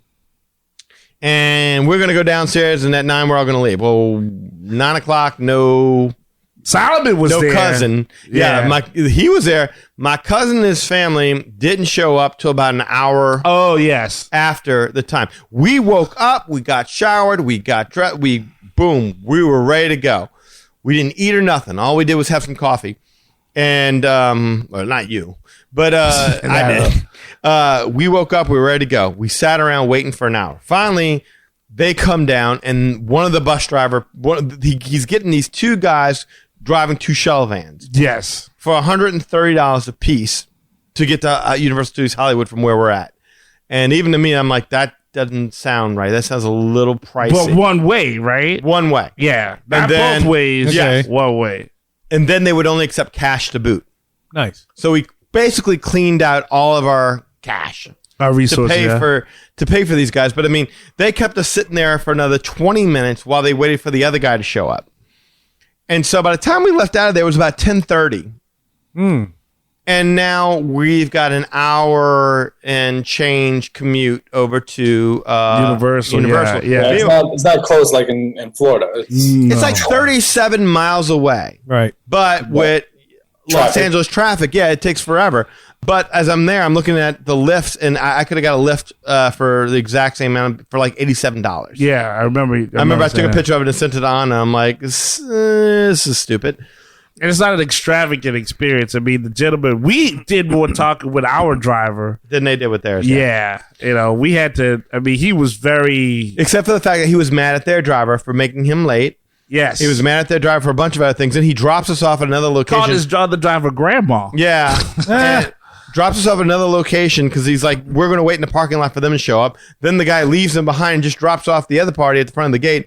Then we got to load back onto his van before they bring us over to the... I mean, it was just an ordeal. He was pissed. He was But pissed. so I told my cousin, I was like, dude, look, dude, we could have taken this for $87 and going this way. And it's not worth it. Let's just call an Uber on the way back. Because that's the other thing. They're like, we'll come and get you, but you got to give us 2 hours heads up and you got to pay with cash again. Yeah. We were out a lot of cash. Right. So anyway, we go into Universal Studios, and that was fun. Amazing. That was a whole lot of fun. As soon as we walk in, Beetlejuice comes out. Yeah. Shaggy and Scooby Scooby-Doo, and Velma, they're coming out. Frankenstein, the Dracula. Oh my God! Then the dudes, the janitor dudes with the boom box, they come out. They start break out and dancing. dancing. Oh man, I was already entertained. It was already an improvement. But then Yeah. we go, so we're like, all right, let's go find something to do. We go right into Harry Potter land, and like now we're starving because we haven't eaten yet. And so we go right over to Harry Potter restaurant, the Three Broomsticks. I'm like, okay, Yeah. guys, let's go run and grab something to eat. Also, it was my cousin's wife's birthday. So we figured at some point in time we'd sit down and have a meal and get like a little cake or something like that. Well, they're like... Actually, we were supposed to do that for Carthay Circle. We were to doing that was surprise gonna, her. That was Yeah. twice it was supposed to happen. So we go to sit down and they're like, oh, we already ate. Y'all go ahead and go along. Well, it turns out they went to the free buffet early that day because our hotel had a free buffet every single day. Now, the food was nothing to write home about. No, it was not. It was what you'd expect free food would be. Very Yeah. bland. Very bland, not too good. Maybe don't need a lot of it. Was it dinner or breakfast buffet? It was breakfast. It was breakfast. Okay, so kind of like continental breakfast, biscuits and No. It was eggs, bacon, Yeah. Well, hash yeah, browns. but like liquid eggs, right? Thank Not you. like someone actually made some eggs. They Right. poured some eggs It's out of a out of a carton. carton. Yeah. Yeah. Okay. yeah, Gotcha. yeah, that right kind on the money. You gotta get a lot of pepper. So they already ate. So we're like, they're like, oh, y'all go ahead and eat. We'll go on without y'all. And we're like, well, no, that's not how we want to do this. We want to see everything too. I mean, we just figured. So let me get this straight. While we sat there waiting for y'all for an hour because y'all decided to eat earlier, now we got to lose more park time because now we have to sit down and eat because we were waiting for you guys, but y'all already took care of that. So we're good. Right. We have to figure out our own stuff. So we're like, okay, cool. They don't want to eat here. So we went on Harry Potter. We went and saw that. Now in Harry Potter, that's the one thing about Hollywood is that they still have only half the Potter. Yeah, that's right. Yeah, they only have that one area. They don't have. They really. So I mean, there's really not a lot to explore. Although, while they went and did Flight of the Hippogriff, which God bless you, looks like a barnstormer to me. It's pretty much it. Yeah. Yeah. Eli and I snuck off and we went into the Three Broomsticks and we got drinks for all of us. Nice. including Yeah, our- got But the butter beer. Yeah. Here's the thing. We found out that on that exact same day that we arrived there, Universal had just passed the policy that masks must be worn at all points in time, including outdoors. Yeah. Huh. So, Unless you were eating Guys. or drinking. yes, unless you were eating or drinking.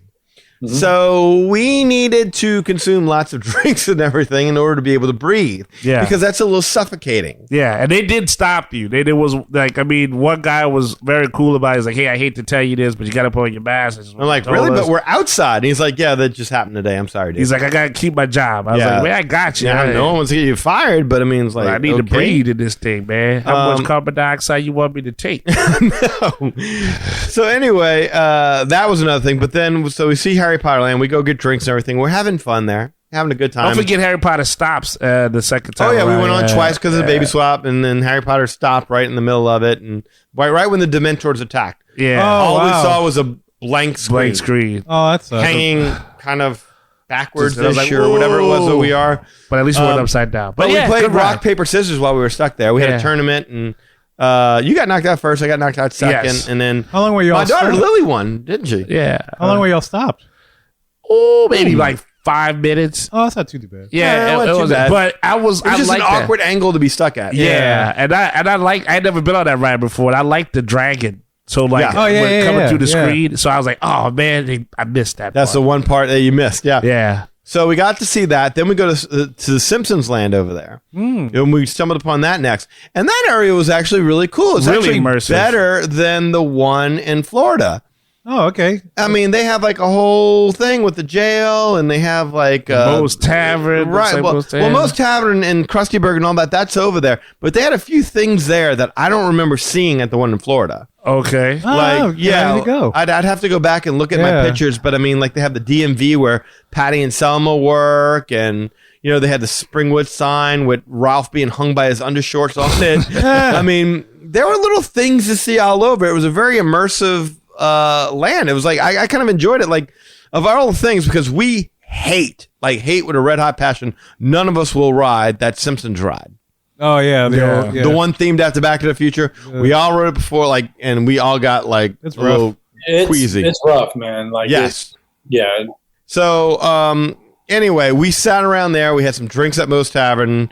Enjoyed the time. Then my cousin and them finally decided, okay, we'll have something to eat there, and they ordered Krusty Burgers, Krusty Burgers. which my cousin believes is the best burger you can ever order on the planet. Because he bought them. It's a Krusty Burger. It's a Krusty Burger. Yeah, I think what Eli said is more. That Krusty Burger was good. Yes, sir. Yeah, it was. Thank you. Thank Beautiful. you. Yeah. Oh, here you go. Like, so they had Stu's Disco. Yeah, you know, Disco Stu. Yeah. They had his disco. They had the Springfield Department of Motor Vehicles. Dr. Nick's, if you can put it in, we can take it out. Like, Yeah, I remember they seeing had, the police station, the Quickie Mart. I mean, just a bunch of things that I don't remember seeing at the other. And I could be dead wrong on this, and somebody's probably calling me out on it, but I just don't remember seeing That was that. a huge area, though. I don't remember some of that stuff. But I remember, like, I had to take a picture with Homer Simpson. Like, me and Lily walking, it's Homer, and we go over there to take a picture, and of course, you got to stay away from him and stuff like that. But, like, I was drinking a beer. I had a Duff beer in my hand. Yeah. And I go, sir, first thing we need you to do is put down the beer. Second thing we need you to do is put on the mask before you take a picture of Mr. Simpson. I'm serious. Oh. And I looked over at Homer, and I said, they took my beer. And he makes the little cry thing like he was crying. It was funny. But anyway, that was kind of cool. So Simpsons Land, which I wasn't expecting to like, really liked. Then we did the Tram Tour. Oh, yeah. Oh, The my- classic Hollywood Tram Oh, Tour. wow. Boy, does that still hold up, Yeah. man. That is really, really, really Those good. original Jaws. all God, that got to stuff. see Jaws pop out of the water. It was so cool about that. I didn't realize. I just guess I never took this in when you see the attack, when they attack the diver, that there's blood in the water. Oh, yeah. Yeah. That's crazy. And the bridge gets a little rickety, too. No, then they had the 3D experience. So you got what King Kong like taking on dinosaurs. Yeah, King jumping Kong. Oh, from- yeah. jumping Yep. from one side of the screen to the Yeah. other side. I mean, That was very cool. Fast and Furious. I thought that was fun. I was a fan of that. That They was still have that the was Moses killer. thing where they split the lake and the tram drives through it? No, They got rid of no, that? no. Okay. They had the earthquake thing. Okay. They had War of the Worlds. Yes. You know when the plane is on the ground and split. They showed us that scene. Yeah. You go by the Bates Motel, Yeah. and Yeah. they've clearly turned that into a Halloween horror maze because one of the first things, the littlest girl, look, a dead body, and they had it covered with tarp. It was Yeah. almost like, oh, wait a minute, this is like they murdered somebody and the police have covered it. No, it's like, no, they're covering. You realize that dead bodies everywhere. and they're just covering them with tarp because of or garbage daytime, bags. Is what yeah. it looks like because it's daytime. Yes. Yeah. So that was cool. It was cool. The tram tour was unbelievable. I really that liked was it. fun. I mean, and traveling within the hills over there was really nice. Oh, Jurassic Park. That was. Oh, really? That was good. That was World. that's what we did. Let me Oh, say- yeah, because y'all got they have Jurassic World over there. And their littlest one, the infant, he loves dinosaurs. Loves dinosaurs. And so we come out and they're doing the little thing with it. The Velociraptor is a guy in a costume, but is interacting with the crowd. So he got to see that and he was like, Raptor encounter? T-Rex. Yeah. Yeah. Yes. Now he thought every dinosaur was a T-Rex. But all in all, kid had a great time. That was wonderful. Like, you're standing right over there as water's, spraying out from the people slamming into the water off the drop. They had a great little dino play land area that reminded me very much of the boneyard. Oh, cool. Yeah. That's right. That's and, right. And so he was in there and he got to see that a lot. Yeah, that drop in Jurassic, well, that's insane. That's just wrong to do that to people if you're not ready for it. Absolutely. Minions was wonderful and everything. I mean, we just stayed and stayed. Transformers did Saw that. everything. Yes. The Mummy did the Mummy. Oh, yeah. We did the Mummy too. Oh, yes. I think that is a truncated version of the Mummy in Hollywood Studios. Because isn't there a version, isn't the one in Florida, where the this concludes your ride, but it's not really the end of the ride. It keeps going. Yeah, the skull, the mummy busts through and Yes. takes over the ride operator, and then he sends you to hell. Right. Oh, None of that happened. Really? No. None of that Oh. happened. It was a very, very, very short ride. very That's short. interesting. Okay, And y'all did Transformers, didn't you? Yeah, we did Transform. We did that twice. That's I like that one. an incredible 3D ride. Like Based on the Spider-Man system that they have. Yeah, Yeah. you could tell because things land, your vehicle moves, it Yeah. shakes. They fire a missile, the missile goes, the lights It's a great ride system, I think, That thing was for a crazy. simulator. Yeah.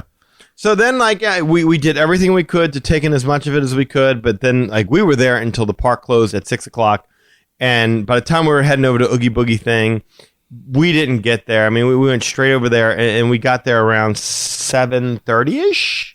And then on the ride over, I'm realizing, wait a minute, we don't have these Oogie Boogie tickets. So I go through my email, and I'm like, how are we going to do this? I never linked a ticket or anything like that. I just flat out forgot about it with everything going on. And so I found my ticket and I linked it to my account. And then I texted Anna. I was like, tell Eli, find this ticket. So that way link it to the account. And so I go to my cousin's wife and I was like, y'all need to go y'all's email. And they had no tickets Oh, to the Oogie Boogie Spectacular thing. They had a confirmation number, but no tickets. So they've got to call up as we're in the Uber ride, which the Uber ride was over an hour long. And the hold to get on with a Disney customer representative was about an hour. I didn't know she was on the phone with Yeah, him. the entire time she was Oh, on wow. the phone with them trying to straighten this out. But it really was the whole time was spent on hold. And Lee got the blame for this one because apparently the customer service representative made her verify her information a couple different ways, and she won on every single one of them. And apparently the reason we didn't get the tickets is because her email address has the word NOLA in it. They sent it to an address with the word Lola in it. And so what we were told is that perhaps the travel agent entered it in wrong. It's possible. It's It's possible. Of course, my whole thing is because you were calling me and we were trying to figure it out. Mhm. And I'm like, well, let me log into their account. Let me do this. And let me find this. And let me try that. And it's funny you're saying that because the whole time I'm like, man, what time is it in California? Because y'all were supposed to be there at whatever time. And I'm like, y'all are late, dude. I was like, when are y'all even, because you were leaving Universal. Yeah. And we were trying to work all this out. And I'm like, well, when are y'all going to get there? Because y'all aren't even going to make it to the party. That was what we were concerned about, was because it had gotten to be so late and we weren't supposed to stay there at late. We were supposed to try and leave at 4, but everyone was having such a that was good the plan. Yeah. Everyone was having such a good time, and we got an hour and a half late start. Yeah. That was really what it came down to. So that's what happened there. So we get to the Halloween party.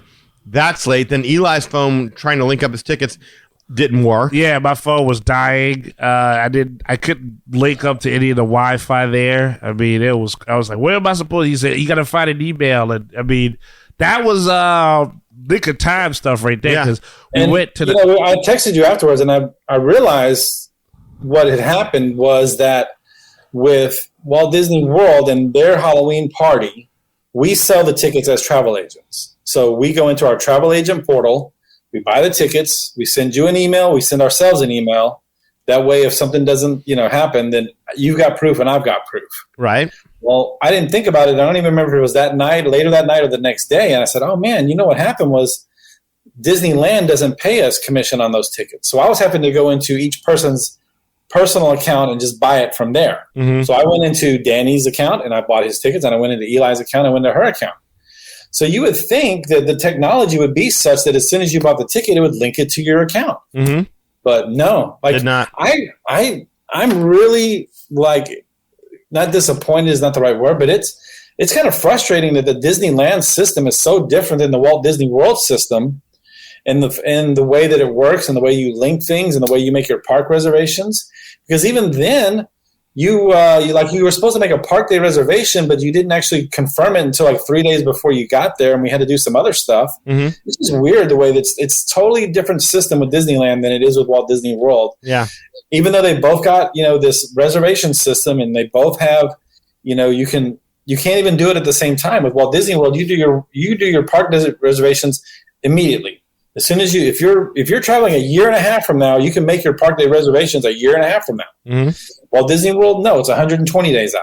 Oh wow! And you can't even do 120 days. You can't do 4 or 5 days at a time. You got to do on this day you do Monday, and then tomorrow you got to do Tuesday, and the next day you got to do Wednesday, and the next day you do Thursday, and it's a mess, man. It's crazy how much different they do it. You know why? Because in California, people have no patience. They will just shoot you in the street. Act right. And what another thing is that we both had this incident with our Uber driver on the way back.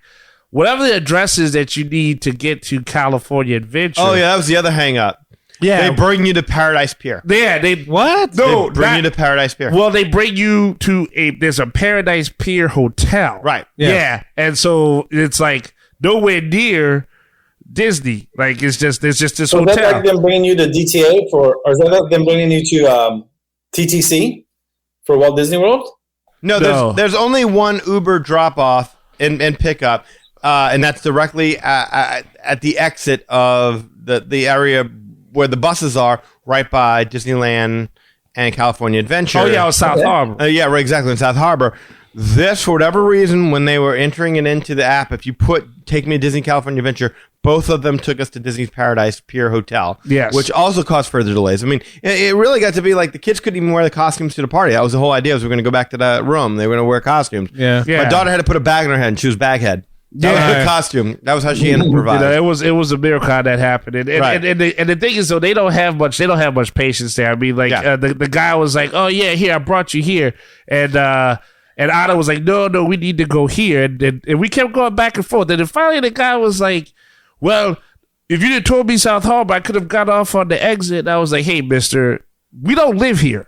So how are we supposed to? You live here. So just, let's just go where we got to go." And that was a whole ordeal in itself. So yeah, I think in general, California, if you working with them, they'll try to get you to the solution and you'll get there. But initially, they just don't have the time, the patience to deal with anytime you put yourself in the hands of Lyft drivers or cab drivers, it's a mixed bag. I don't care if you're in California, New York, wherever. I mean, it's going to be, you get some nice people that really help you out and really recognize. You're going to get some impatient people who just don't care. But if I'm like, "Hey, look, take me," somebody comes over and I'm a Uber driver and they say, "Yeah, take me to Bourbon Street." I don't take them to Bourbon or Leeds Hotel and say, "There you go, you're right there." Well, yeah, you would think that they would be like, "Yeah, I didn't quite get you to the place on the fair, did I?" Yeah. Our guy was cool. He brought us right. It took us a while to find it. We had to circle the block a little bit, but they were coming from Hollywood. They didn't really know the area, so I think that had something to do with it. Maybe so. But we get moving there. on. Yeah, moving on. We get there, and I luck up with the ticket thing. My phone's about to die, but one of the cast members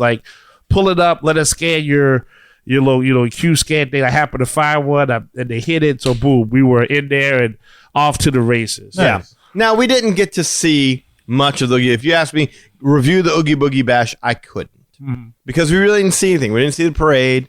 We didn't see, like we saw with people were lining up at the parade. But no. At this point, the kids were just like, hey, what are we going to do? What are we going to ride? Splash Mountain. Yeah. Splash Mountain. Like, is Splash Mountain in this park? I'm like, no. Oh. But we went to Avengers Campus. Yes. Oh, nice. Because one of the good things about this is that Spider-Man web slingers were open. All right. Yes. And so we're like, well, we want to do this. Well, we get there, the line's just wrapped out. They tricked us bad. Oh, man. And so the kids were like, no way. We're not waiting in that. We're not. So we're like, all right, calm down. We don't have to wait in that. I'll just have to wake up early and try and get a virtual queue thing again. Damn it. So then they're complaining that they're hungry, which made sense because we hadn't eaten since The Simpsons. Right. So I was like, all right, well, Pim Kitchen right over there. It's something new to try. Boy, was that a letdown. Oh, yeah? Oh, my God. That was... I had that Pimini. Yeah, Ugh. how's that? Ugh. Not good, huh? Not good. Wait, too much pimento cheese. Ugh. It just Pimento cheese. overpowered it. Ugh. I had the really big chicken sandwich. Oh, yeah, how's that?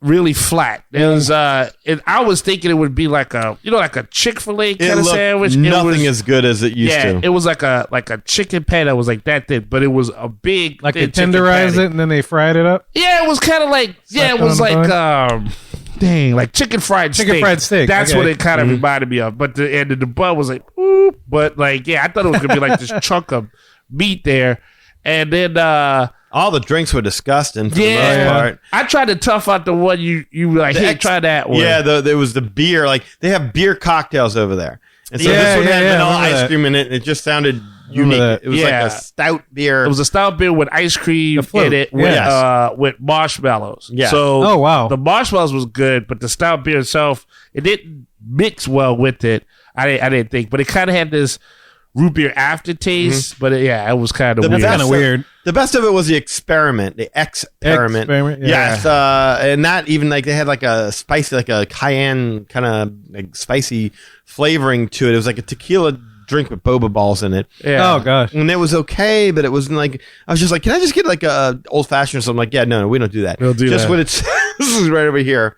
That's all we do. But you get Avengers Tower. That one thing that was cool was like while I ate and everything, I looked over, there was Avengers Tower, which is still a Quinjet cool on sight. top, Yeah, Quinjet on top. Oh, I that's think cool. Captain Marvel was on deck. Yeah, she signing autographs. Thor was Thor, over there Thor showed at some up. point. Thor looked awesome. So I mean, like at night, that's a very cool scene to where everything is like lit up. Did you see the Doctor Strange thing or anything? No, they were using that as a trick or treat pathway. So okay. one thing we did do was we went in there because I mean we would take the kids got trick or treat bags, so they would trick or treat wherever we ran into that stuff. And so we go over that way, and it became a trick or treat Little Mace thing. But as you go through there, on the main stage is Agatha. Yes, From WandaVision. And she's like, and I'm like, hey, look, it's Agatha. She's like, that is right. I am Agatha. Yeah. You know me. Yes. Like, she was just so good at what she did. Oh, it was trippy with her voice, the way they went amplified and everything. Right. Yeah. But when we exited out of there, lo and behold, web slingers line had gone down. Perfect. So we're like, well, okay, well, let's get in the line. Let's go ahead and check it out. We get in the line, but they always sneak you with that other part of the line that you never see. You can't see, the the hidden inside, queue. And all of a sudden we go over there and the littlest one, the youngest girl, looks at me and says, do we gotta wait in this? I'm like, well, baby, it's not that gonna be that bad. It's gonna go pretty fast. It better be worth it. Yes, literally. nice. And I'm like, it's gonna be worth it. It's gonna be cool. It's gonna be 3D. And like, is there a drop in there? I'm like, no, there's no drops, but it's 3D, kind of like the Toy Story Mania thing. Oh, it better be worth it. We waited throughout that whole thing. He was a huge. Finally got on there, and that conversation went on for a while. I was like, "Yeah, you flip over, they put you on your head. Yeah, you know what? I lied. It's so much more of that, and then some." We get on there, and she's like, "I want to sit next to you," and we sit next to me, and we're doing the little flippy thingies with the hands and everything like that. And the moment the ride ended, as soon as I closed it, it's like, "Hey guys, thanks for helping me out." Spider-Man thing closes like, that was not worth it. That was so not worth it. Yeah, she was very passionate. And that pretty much mirrored the feelings of everybody in the car. Yeah, That's the review right there. that's I can't, Not worth it. Not worth it. I mean, it was cool to see Tom Holland come on there and like that kind of stuff. Yes, the hologram of Tom Holland was so good. That really? was That was good. good? Like, that was, and it was funny. It was funny. And they had the music, so it kind of felt like a Spider-Man story. The problem was though, is like you're supposed to be in a scientific area,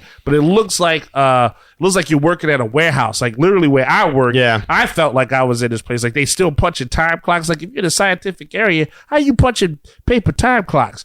But they got the lockers there. They have like Doctor Strange locker. They have, Black Panther locker. There's Devil Dinosaur. So they had cool stuff going into the queue. Right. But yeah, the shooting and stuff. If you want exercise for your forearms, How are you supposed to shoot? Oh Like, how's my that work? God. That is painful. Like this. My arms really? over hurt. and over, Like and over and over. I over. didn't want to do it anymore. I just It hurts.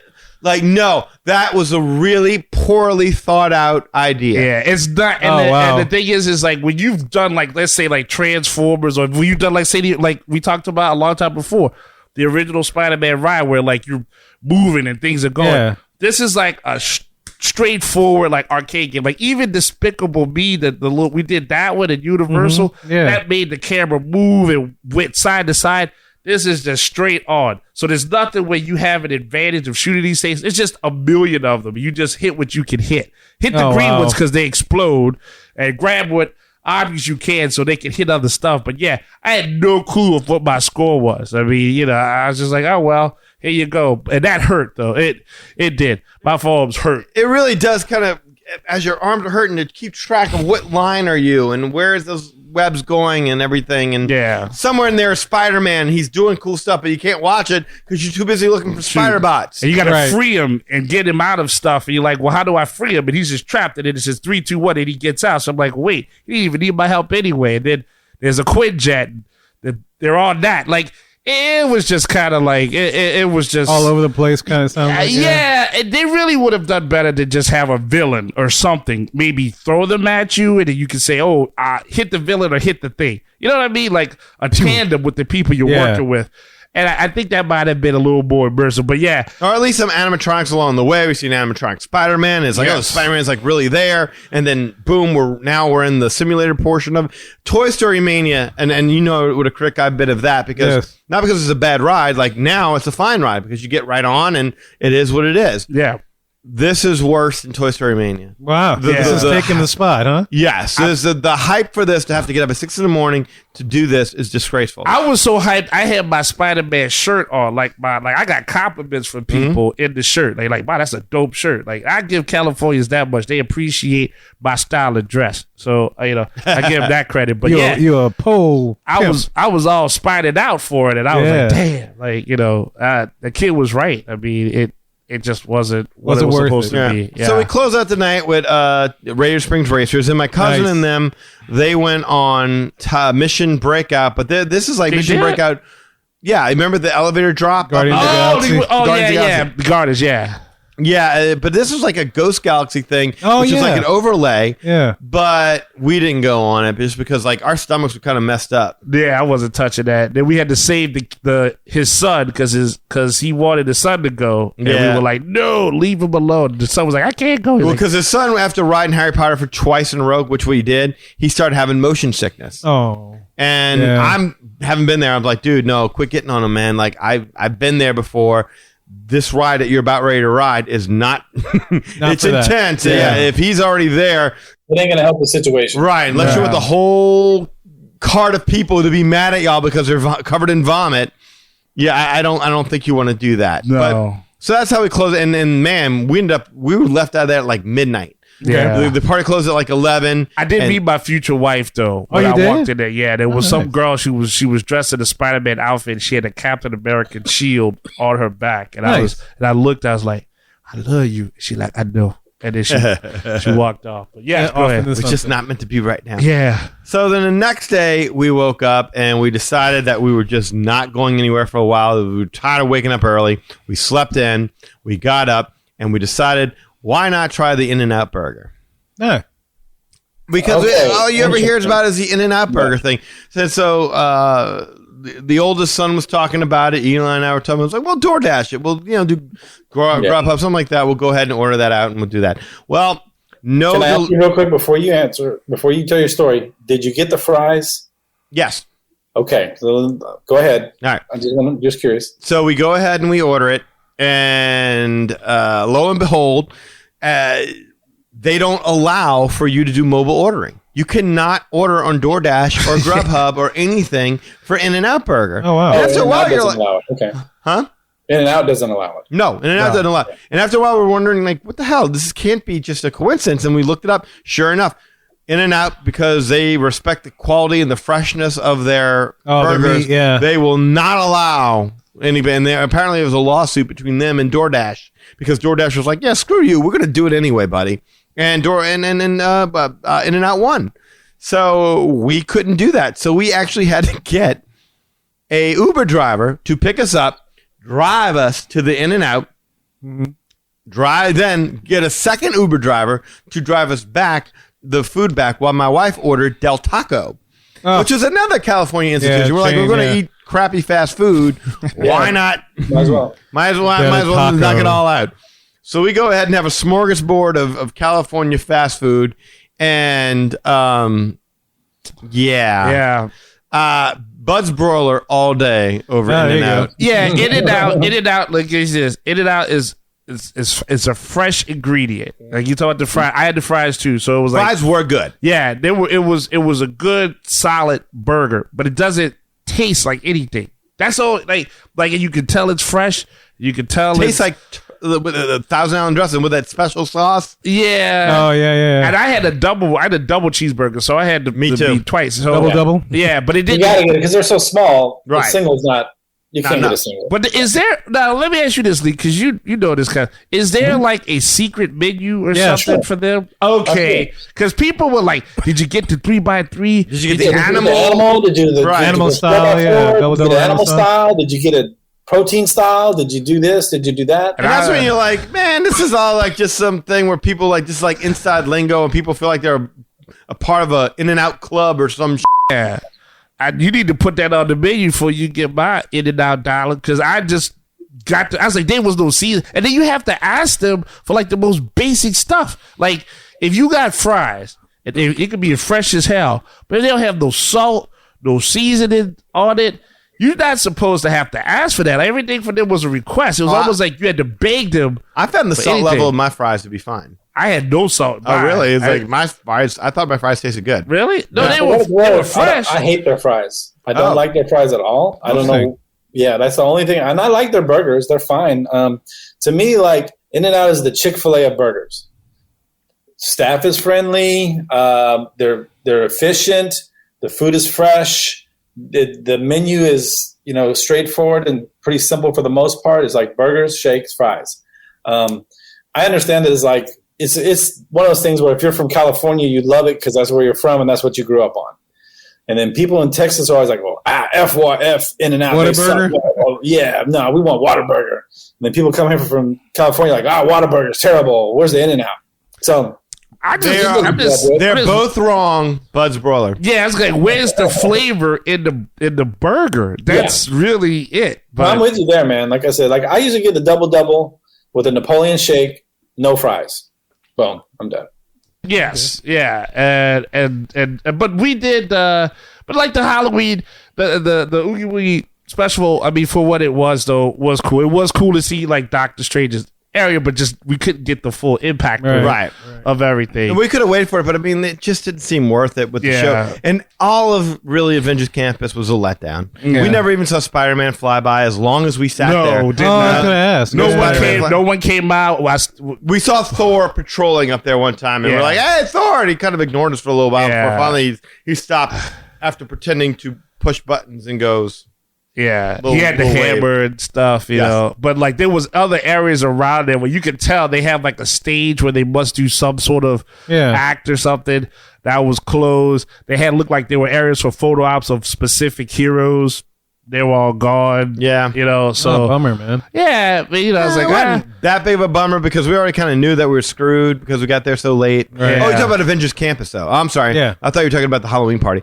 Yeah, no, Avengers Campus was really a letdown. yeah, well, you know, heroes do what they got to do. They got to save the earth. But we kind of suspected that going in there. Yeah. So that brings us to that evening, which is this is where the trip for us started to really kind of go in a bad way, in a little bit of a different direction. And now it's going bad. Yes. Are we Now- gonna do this? We'll do a Now little it's bit of going this. bad. Okay. So we go in there, and now, like, since we were going to have my cousin's wife's birthday for her at Carthay Circle the first night, but then they were like, "Oh no, no one wants to wait," and then we're going to do something special for them while we're at the Harry Potter thing. And they're like, "No, we're not. We don't want to eat there." Then it was a Halloween party, so then we're like, "Okay, well, we at least know that day we're going to go to California Adventure for 6:30, and we're going to have dinner." We get there, and now we make sure we're all seated at the exact same time. And then they split the parties like they have to. And so I go over there to try and find out how are we going to split the tables up? Like, are we going to do all the boys at one table, all the girls at the other tables? How do you want to do this? Because obviously we can't leave it to. But each table accommodated about 7 people. It just didn't accommodate 10. Mm-hmm. But we had more than enough flexibility where we could have made it work. Right. But as soon as we go over there, they're like, "Oh, well, there's nothing in the menu for the baby, and we don't really like anything over here. And I don't even think the kids would eat anything over here." And it's just like, they just didn't want to be there. Mm. And we're like, okay. Well, it's like, well, and we can't even eat together. So what's the point of being here if we can't eat together? And we're like, guys, this is a very good restaurant. It's probably what their best restaurant is in the parks. You should try it and stuff like that. And they're like, well, I guess we'll try it if we want to. You know, like, you know what? Don't worry about it. If y'all want to just go out with the kid and go see whatever y'all want to go see, fine. We'll stay there with the kids, your kids, and watch them. So, all in all, like, did not want to eat there. Mm-hmm. And so now we start to suspect that this was becoming a money thing. Now, while he's doing that, while he just had that conversation, Anna and I are in the restaurant with the rest of the kids, minus the 2-year-old. Yes. And so one of the kids gets like, how would you put this, like an angst of energy. Obnoxiously hyperactive to the point of no return. Embarrassment. Embarrassment in the restaurant. Severe embarrassment. Oh, yeah. wow. Okay. Screaming about farting and just, no one's paying attention, and like, this restaurant has like big paintings and pictures and stuff. Yeah. other diners are looking at us. And so she's getting up and she's standing on the chairs and she's popping. At one point, she like gets her head along the wall, and I'm like, "You got to stop, because if you knock something over, your parents are paying for it." Right. And so at that point, her parents did not look like they wanted any part of anything monetarily to do with Carthay Circle. And so Danny's downstairs with them, and we're upstairs. So our server comes over. And she was a very nice lady. She comes over, asks us what we want. We're waiting for everybody, settle this stuff. And so she sees us talking to this girl acting up. And then this lady, the server, chimes in.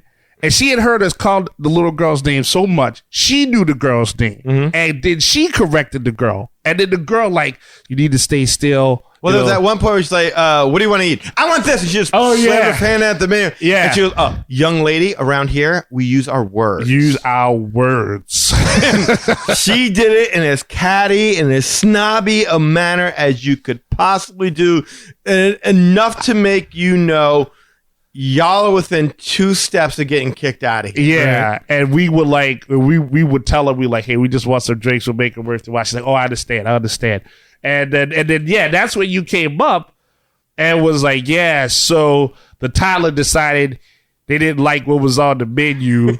And so he said the menu is kind of mundane. Yeah. The chef didn't put any real effort into it. To the creation of these dishes. It was blasé. It didn't have enough Chef Boyardee for him. And so they checked out. We were like, what? And so, so now you would think, now we're as adults, we're going to order the steak or blah, blah, blah.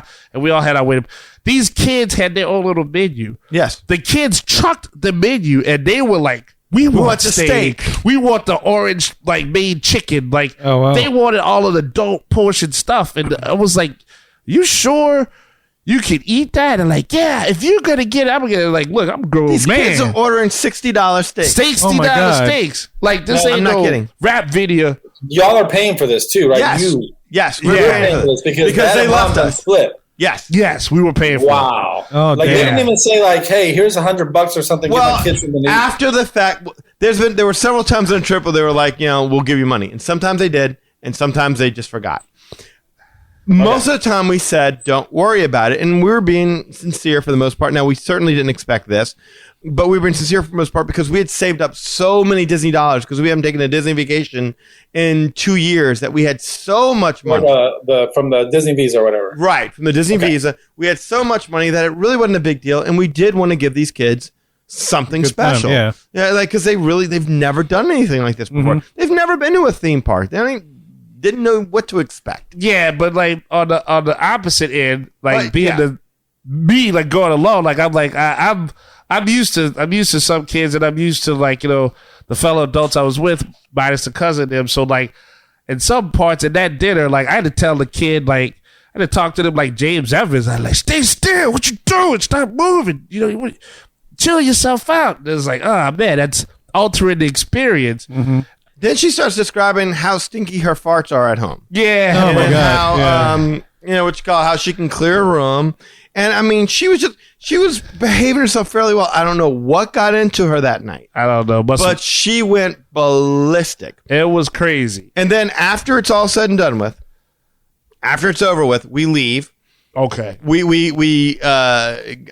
was an embarrassment. It was a lot happening. She but didn't yeah. stop. I'm going to skip past some of the stuff that Fair happened. enough. For this, to protect the innocent and as best as I can. Unless you want to make that a hit, Jim. Yeah, well, somewhere it'll be on else. Patreon if you want. If Yeah, you want to yeah, hear the yeah. rest of it, Yeah, y'all let yeah. us know, and I will tell you that. Yeah, buddy. We leave. We go to ride Grizzly River Rapids All because right. they've been bugging us nonstop to ride Grizzly River. No, we Rapids. went. I think did you try? We tried to do all the animation, right? Well, we did Art of Animation. and then we came. We did back out. Soarin', Yeah, that's right. and that was a lot of fun. Nice. The kids really Yeah. liked Everybody that. liked that one. Yeah, And then we did Grizzly River Rapids, and that was like a real letdown because like you normally get soaked on that ride. Yeah. You would have gotten wetter at Splash Mountain. It was like I don't know what they turned off or what they changed. Huh. that was the last ride of the night. That was the last ride of the night. yeah, We exit out of the park. We look around, and their parents have left. What? Like Anna's like, "Hey, I'm leaving to go," and everything like that. And we're like, "All right, cool. We still have the kids. Where's my cousin and them, and his wife?" And like, "Oh, they left. He wasn't feeling well. He needed to go get some. He that's having right. Indigestion. Indigestion." That's right. I'm like, "Oh, I guess we're watching these kids now because they all went to go to Disneyland to ride the Matterhorn." Oh, right. So We we're did like, that. okay, cool. right. All right, we'll do what we need to do. We go to Disneyland. They ride the Matterhorn. Yep. They had a good time doing that. We're too big for that ride. it really is such a great ride. But he's right. Yeah, the cars are They small. need to fix those Yeah. damn cars. I mean, we are just. It hurts getting in. It hurts Yeah. getting out. It hurts every time it moves. moves. You Yeah. hit the seat of the person ahead of you, like not even like the back part, like the side part. I was like, the girl was like, "Stop!" I'm like, "I can't. I'm sorry, my knee's in your face. There's nothing I can do about it." Right. And then did we have any time for doing anything else? No, I think that was it. I think we closed it out with the Matterhorn. Okay. Because we only had an hour, and as soon as we get in the line for the Matterhorn, they're like, One car's out. Oh yeah, one car's out. Only Yeah. one track is operational, so y'all are going to be waiting a lot longer than y'all think y'all are. Damn. Yeah. They gave us the option to get out of the ride if we wanted to, but we weren't going to get allowed back on later or nothing Yeah. like the next day. So it was like, okay, well, we might as well just stay. committed. We stayed. We went on Main Street, did some shopping with them and whatnot, and Eli got a Ice root beer cream float. Yeah, Yep. Nice. and got some ice cream for the kids. Yeah, we went and checked out the art. I want to say right. The art store. Oh, okay. Yeah. Yeah. And then when we left out of there, it was a Friday night, so Uber and Lyft were really hard to come by, and the prices had doubled. Oh, wow. Surge pressing. And so we're sitting there and we're trying to find something. Finally, Eli's like, let's just walk it. Let's just go. Let's just walk it. Let's go. And the girls, they didn't want to at first. Next thing you know, they're like, yeah. The only one that really didn't want to was my kid. Mhm. Well, we start walking, and that older kid that went nuts before, goes nuts all over again. She starts throwing herself on the concrete ground. She's picking up random like sporks that were thrown to the side. She's picking these things up. She's running randomly in the bushes, like on the side of the sidewalk and stuff. She's just going ballistic. You're trying to talk to her. She's, I'm going to fart on you. I'm going to do this. That. Oh my God. It was people, and I was like, look, you got to keep up with the crowd because you know what, you know, someone else kid to get kidnapped on your watch. Yeah, after that third block, I was like, look, I'll just call John Walsh for you if you're not here. I just and then she would run away from us. Like, hey, get back here. And she'd take a full run and she'd run up and she'd smack Eli with her hand right across the belly. Yeah, right in my stomach. It was like slap it as hard as like the slap would echo. Yeah. Right. Because I ate a lot. So Eli took off his belt and started swinging at it, but he's got to hold up his pants because his pants were falling down. I guess he lost somebody like, come back here. Yeah, she was like, I said, I don't want to whip a kid. I said, but I'll whip you. She said, yeah, I got to do nothing. I said, stand right there. And I took it off and showed my shorts, got shorts on, and they were about to slip. And we just got into the parking lot. So people were coming out of the cars walking in. They must have said, this black man's crazy. He's about to beat this like little blonde-headed kid. Like all of a sudden, I was like, come here. Just come here. I was taking the belt. And they were like, oh, I must do it. Oh, man. Then I was about to whoop in the elevator. Like yeah, you had enough. I had it because it hurt. Like the girl was hit. She hit me like so many times. Like I felt my stomach. Like whenever I ate, like I felt my stomach. Like she messed us up, you know. So, right. So we get back to the hotel. We drop her off over there. We go back to the room. We have a much needed cocktail. By the time the Jameson defrosts at this point, we drink. We go back to the room. We wake up, and here comes our last day in Disney. Which was okay. To be fair, it started fine. It started great.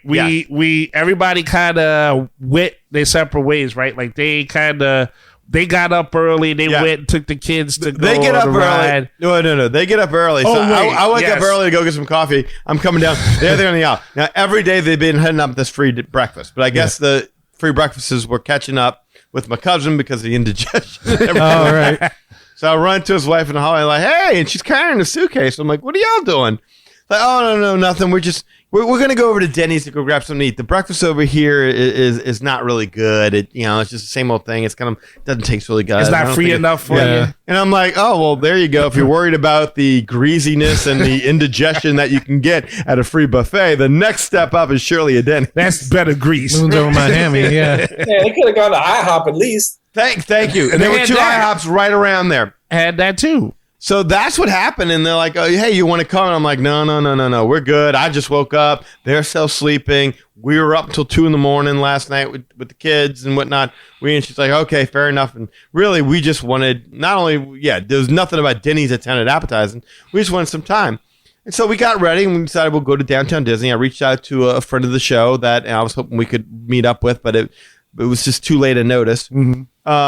But we did some shopping around Downtown Disney and went to Trader Sam's and proceeded to sit there for about 3.5 hours straight and just drink. Nice. And people watch. And had the greatest time. Good people watching. There was. Talked to all the people over there around us. Awesome. Made friends. Talked to the waiter. People liked our shirts. Had a good time. Then the Goofy's Kitchen thing comes along. So that's 4 o'clock. So finally they come along like, where are y'all? We're here. Well, send us a pushpin. I'm like, simply exit the park and walk right until you hit a big hotel. Right. Met up, go do Goofy's Kitchen. Didn't work out too well. It was a better meal, I will say that. But the whole idea of like we've been working towards this kid character breakfast. Predictably, as soon as the characters came out, kid lost its mind, kid freaked out, and had to be taken outside. And finally, I think we worked to where if he was behind glass and more than. If he was outside, 15 essentially, feet away, yes, he could be by them. But like my kid, remember how I told the story about Mickey? Like if Mickey got too close, she would scream and cry. Yeah. Well, when I say too close, I mean like within 3 feet of her. Right. There needed to be at least a 15 to 20 feet distance and glass. Like you just could not be here. So now every single time it's like, hey guys, guess what? Here comes Chef Goofy. Like we're like, Code Red, Code Red, lock the door, get that baby out here. every single time that music. Oh my gosh. And they did it every 20 minutes. Yeah. Because they can't come to your table, they can't take pictures with you. Right. But they can dance throughout the restaurant, and each of them take turns coming over to your particular area and dancing. And so, anyway, that all subsided. That the lady working the carving station over there was so nice because I went over to I don't eat all that steak, but I like that link sausage that they do, and I'm like, I was like, baby. It's like, what do you want? I was like, all the sausage that you are legally allowed to give me. She gives me 2 links. And I'm like, baby, no, I think when I said that, you heard I just want extra sausage. No, I mean all the sausage that you can legally give me. And she gave me 3 or 4 more links of sausage because that's all I really wanted. Right. So anyway, we had a decent enough time, and my cousin and them, just to pay us back for Carthay Circle the night before, go ahead and pick up the check at Goofy's. Oh, nice. So that was very nice. And she got a birthday cake as well. We finally got a birthday cupcake in. It took a while. Okay. Also, Lee was nice enough. He sent her a little birthday package as well, nice. which I picked up and delivered to her. Very good. Yeah, and then... Okay, so we go out to Disneyland. And we ride everything we can think to ride. We're getting every last minute thing in there. But it was for the baby. Right. My wife taps out, and she'll do that every once in a while. She's like, you know what? I'm done. I've done everything I can do. I've been the supportive wife. You on your own from here. I understand that you need this for yourself, but I'm going. And I totally understand and respect that. She left. I stayed. And then we ride everything that we can think to ride, everything that was left on the table. We're just going full force. And it's a Saturday night, so it's not easy. Everything's a long wait right now.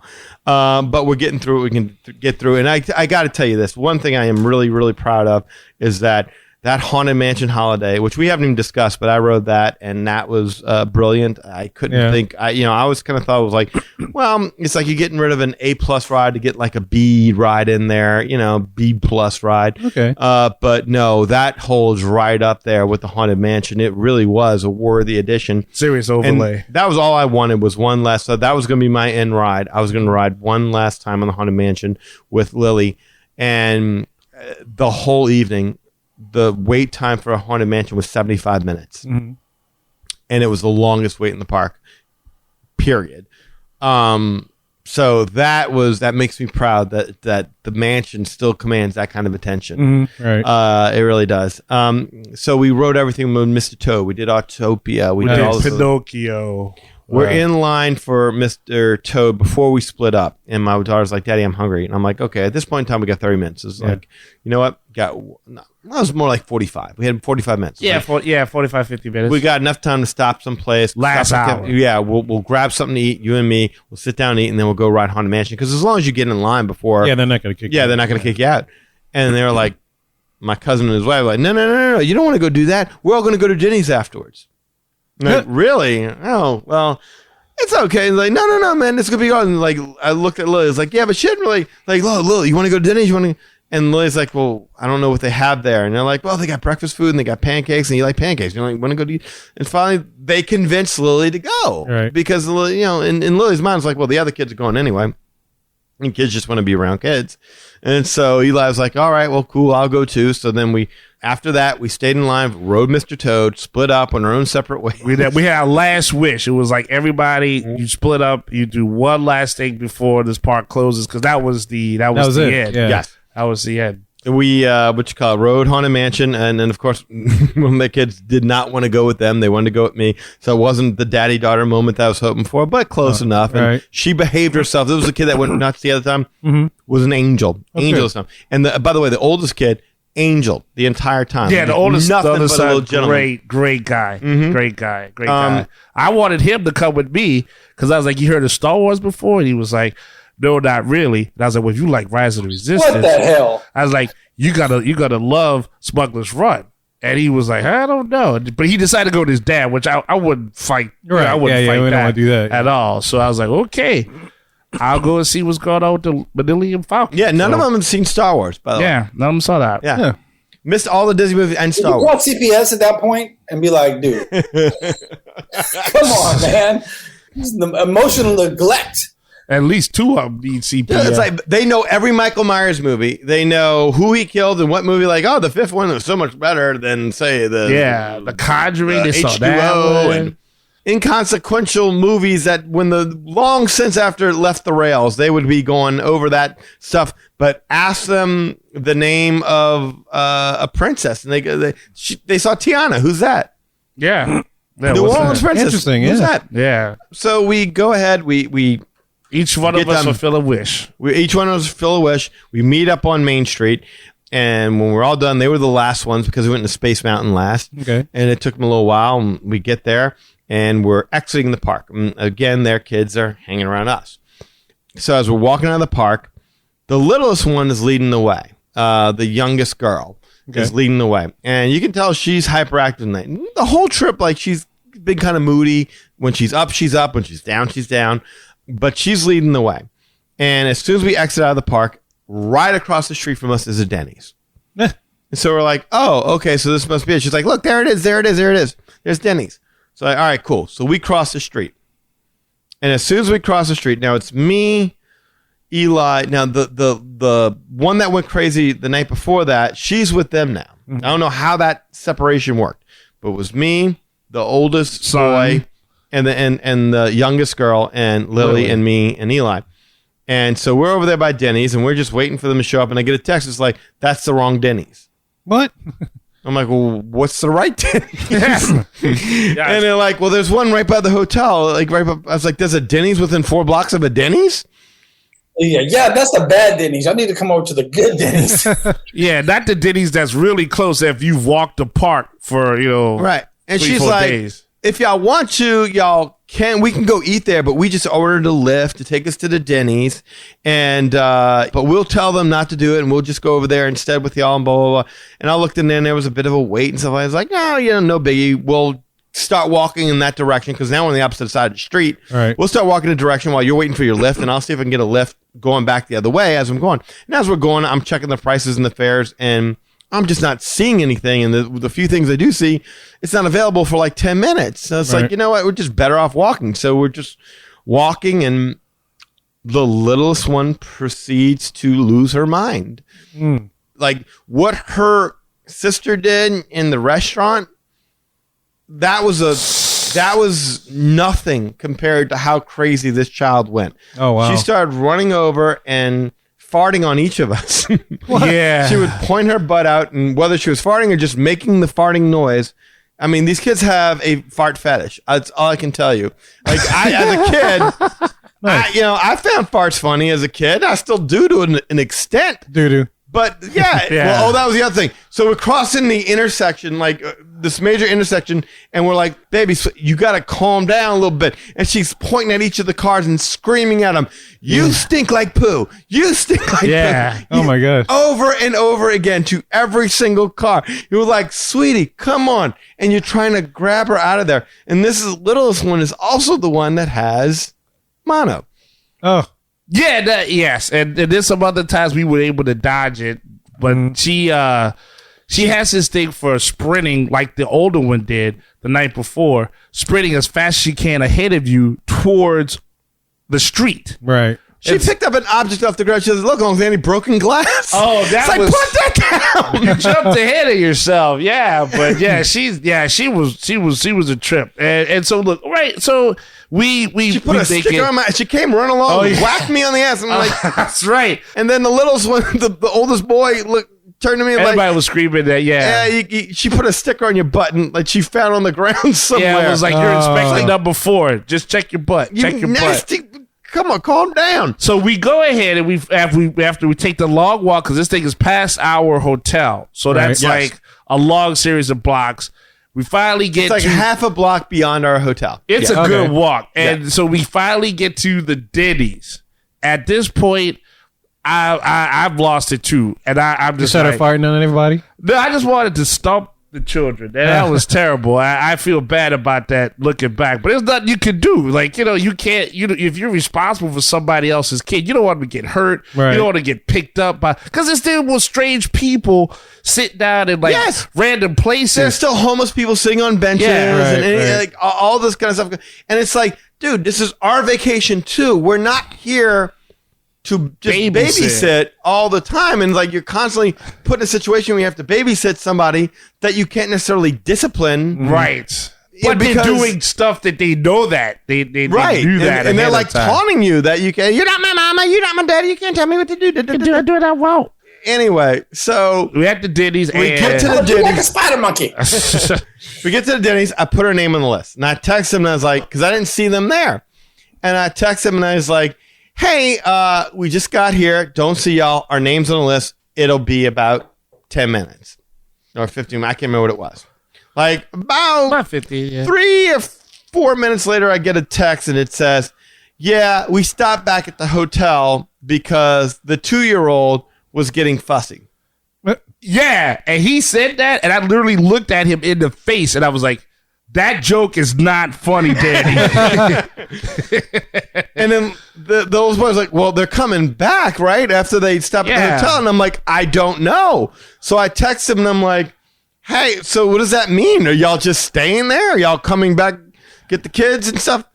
Another couple of moments go by and I get a text. It's like, yeah, no, we're going to just stay here now. If you want, you can walk the kids back over here. And then go back. And then go back. Like, we're like 5 minutes away from getting sat at a table. It's 2 in the morning. 1 in the morning. It's 1 in the morning. It's 1 in the morning at this point in time. Yeah. We all have to get up early tomorrow to catch a flight. Yeah. We're staying up the additional hour to go to the one place that they said we had to go to. Right. We couldn't stop in the park. Couldn't have a nice little Disney meal before we left. No. We had to go to Denny's. We go to Denny's. Know them. But it's perfectly okay if we feel like walking the 5 minutes back to our hotel, going up to the room, spending an additional 3 to 5 minutes to get to their room, drop off the kids, walk all the way back, and get back in line at Denny's to have a meal. Oh, God. That was their solution. It's not like, hey, there's 2 of us. One of us will stay here with the baby, and the other one will march their butt back to the hotel and either pay for the kids to eat or take them back. Take them back, yeah. And at that point, I said, son of a gun. That's not the actual word I said, but I was like, son of a gun. Close enough, yeah. My trip, it was being dictated by a 2-year-old. It blew my mind at that point. Like, and so we were there, and it was like, well, you know what? We may as well just, tough it out. But the little one at that point, she was like, oh, man, rah. I was like, I don't want to wait. I want chicken wings. Yeah. I want nachos. She starts screaming. She wants going French toast. She wants the entire menu. She's screaming, where is everybody? Like, people, again, in the Denny's are looking at us like we're freaks. And it's like, hey, look, kid, you got to chill out. People at Denny's are looking at you bad? Yes. Yeah, it was even, and then like our waitress, something was wrong. The whole night was off because she was like, okay, well, what do you want? Blah, blah, blah, blah. And then like she would like walk around to the other side and then like disappear. Like she just wouldn't show back up. And like she like I guess like the kid was so crazy that she's like, I'm not giving none of these people refills. I ain't giving them nothing. Like she just came back one time and then like left. Meanwhile, this little girl had such a fit. She was sitting on one side of the chair and on the other side she ran to the bathroom, ran back, and I was like, she's like, I just farted in the bathroom. Yeah. It was the stinkiest fart ever. You should go in there and smell it. Like she's screaming this to the people in and around us. And it was like, and I remember being like, just be normal. Yes. Just I'm like, be normal. Sweetie, we love you. You're at a 10. We need you at about a 4. And then she was like, well, you give me nachos and you get like she's negotiating. And I better get a banana strawberry smoothie. Yes. I want a banana. I want a milkshake. And Then I want she chicken starts wings and nachos and making French demands, toast. yeah. Actually farting. And by the way, this kid can fart. And she's an itty bitty little cute little kid. But my God, can she fart? Like, I'm serious. Like that night we were talking about the afternoon where we had Del Taco. Yeah. She ate 2 bean burritos and chased it down with a cup of coffee. So she was she put an her In-N-Out burger. Yes. stocked up. Yes. I mean, she was letting loose. And we're like, baby, no, you can't do that. Oh, man. Then the one thing that kind of set me over, because I'm sitting there trying to figure out something. Yeah. All of a sudden, she keeps jumping on me. And Eli goes, hey, Danny, she's licking her hands and jumping on you. And we're like, whoa, you cannot. And so, like, baby, you got mono. You can't be touching your saliva to any. And then she gets the idea. Oh, it'd be funny to pretend lick my hands and start trying to touch food, touch gosh. plates, touch people, everything. So if I don't get mono by the end of the week, it'll be a miracle. Right. I'm planning on my mono. Oh, okay. It's coming at some Mano point. y mano. That's the little visitor, yeah, mono. And it's Yeah. going to be weird when I say I got a kissing disease from a 9-year-old girl. But that's Actually, how it happened, yeah. That's how it happened. Yeah, so we got out of there, but oh my! And that's how it ended? Oh, no. Oh, you forget the best part of this. I thought you wanted to save this for like another part. So then, Okay. No, we go ahead. We drag him out of there. Take it to the end, huh? Yeah, take it to the end. Take it to the end. We drag him out of there. When it's all said and done with, we pay the bill while she's screaming, "We want the check! We want the." She's screaming and yelling Oh, like it was a song. 'cause she wants to leave, and we're like, "Babe, we haven't even paid the check yet." So she starts screaming. Turns out you have to pay the check up front. Oh my god, that was crazy. We pay the check, we get out of there, and I'm like, I'm just done. It's 2 a.m. These kids have to get up at 4 a.m. Oh my god. And the parents don't even seem to care. It's like, yeah, it's fine. They're with We you. trust y'all. So go back up to the room, and I'm like, Eli, we buy beers for ourselves because that's all we had drank all the Modelo's. The other, like we seriously drank them out of Modelo's. We picked up some red ale something, or I can't remember what it Yeah, I was. can't remember what that was. They didn't have bottle openers for that. So like, Eli, take them to your room. You open them. I'll take the kid up to the room. I go up to the room. And I'm knocking on the door, and no one's coming to the door. Knock it again. No one's coming to the door. Then the littlest one starts to go crazy and starts banging on the door as hard as she can, like, "Open up! It's the FBI! Open up!" Oh. And then she starts banging on the door next to the door. no. That's the FBI. A dude opened the door and gave me a look as if I'm about to kill you right now because I can't kill these kids. I'm like, sir, I deeply apologize. I am so sorry. You have every right to be upset, but not my kid. I'm just trying to return her to a mom and dad who, well, her mom and her stepfather, who are like, must be in the room at this point in time. They're either asleep or pretending to be asleep because they don't want them back. I start indeed. calling them. Not answering the phone. Finally, one of them answers the phone, like, and it's like, I think it was the wife, and she's like, "Hey, hello." I'm like, yeah, your kids. I still got your kids over here. Your babies. All right, I'm coming right now. Oh gosh. We get stuck out there for another, and the little boy's like, "I don't think she's coming. I think she fell back asleep." I'm like, and then the little boy's like, "We're gonna go sleep with you, Uncle Dan. We're gonna sleep with you." I was like, "The hell you are!" I was like, "I'm gonna go downstairs. I'm gonna get y'all some pillows and some blankets. You're gonna sleep right outside this door. You're not coming to my." That was their plan all along. Finally, they open the door. The kids run in. I leave. I didn't say nothing. They didn't come out. They didn't say thank you. Didn't apologize for it. All they did was give me back my kids' glasses because I guess somehow they ended up with Lily's glasses. And then we go back to Eli's room. Turns out his beer opener was broken. Yeah. Yeah, so I had to go over to my room. Finally, we got the bottles opened, and we drank until about 3 a.m, knowing we had to get up in about 4 hours just because we needed to calm down. Right. Yeah. That was nuts. That was nuts. So that was how our evening in Disney closed out. And that is why I was so happy to get home. I've often been, I shouldn't say often, I've always been wistful when leaving a Disney vacation, especially when Eli will be sitting in the airport like, man, just one more day, Right. just one more night, just one more something. Just like you just don't want to let go. I wanted out. And it had nothing to do with Disney. I will say that. yeah. no. It was It's just like the outside energy overtook the Disney magic. yes. Yeah. And this It's is so funny because like Danny's texting us the first night, tells us all the crazy stuff that happened with the car, with the drive-by shooting and all this Yeah. stuff. The next day he's talking about the car crash, but then no text after that. So I'm like, oh, well, things must have calmed down. They must have had a good time after all. Or they're dead. It's just like he couldn't text anymore. Like, there's no way to put it in text. There was no words.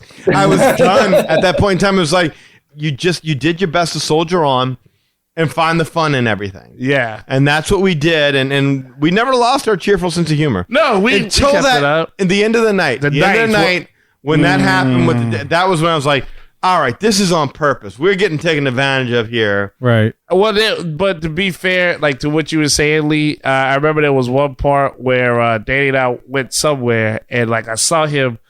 He wasn't texting anybody, but he was making a doc. He's a very organized guy, right? He's way more organized than me. I was like, what are you putting together? He's like, I'm just listing every craziness going on. So like at some parts, so the parts you weren't getting, I was like, well, yeah, you need to say that for the show too. And if I had something, hey, that happened, don't forget to put that in your list. So like literally, that document is like a parchment scroll easily. Yeah.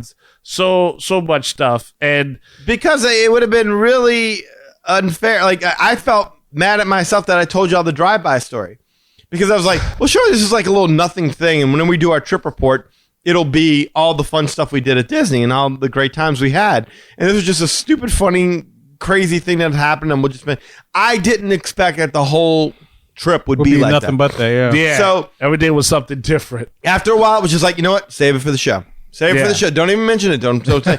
Let's see the reaction on air. I mean, I would just want to see the honest reaction on air that this craziness kept happening. I'll put it like this. So you know when we had the last wish hour and stuff, and I went and did Smuggler's Run.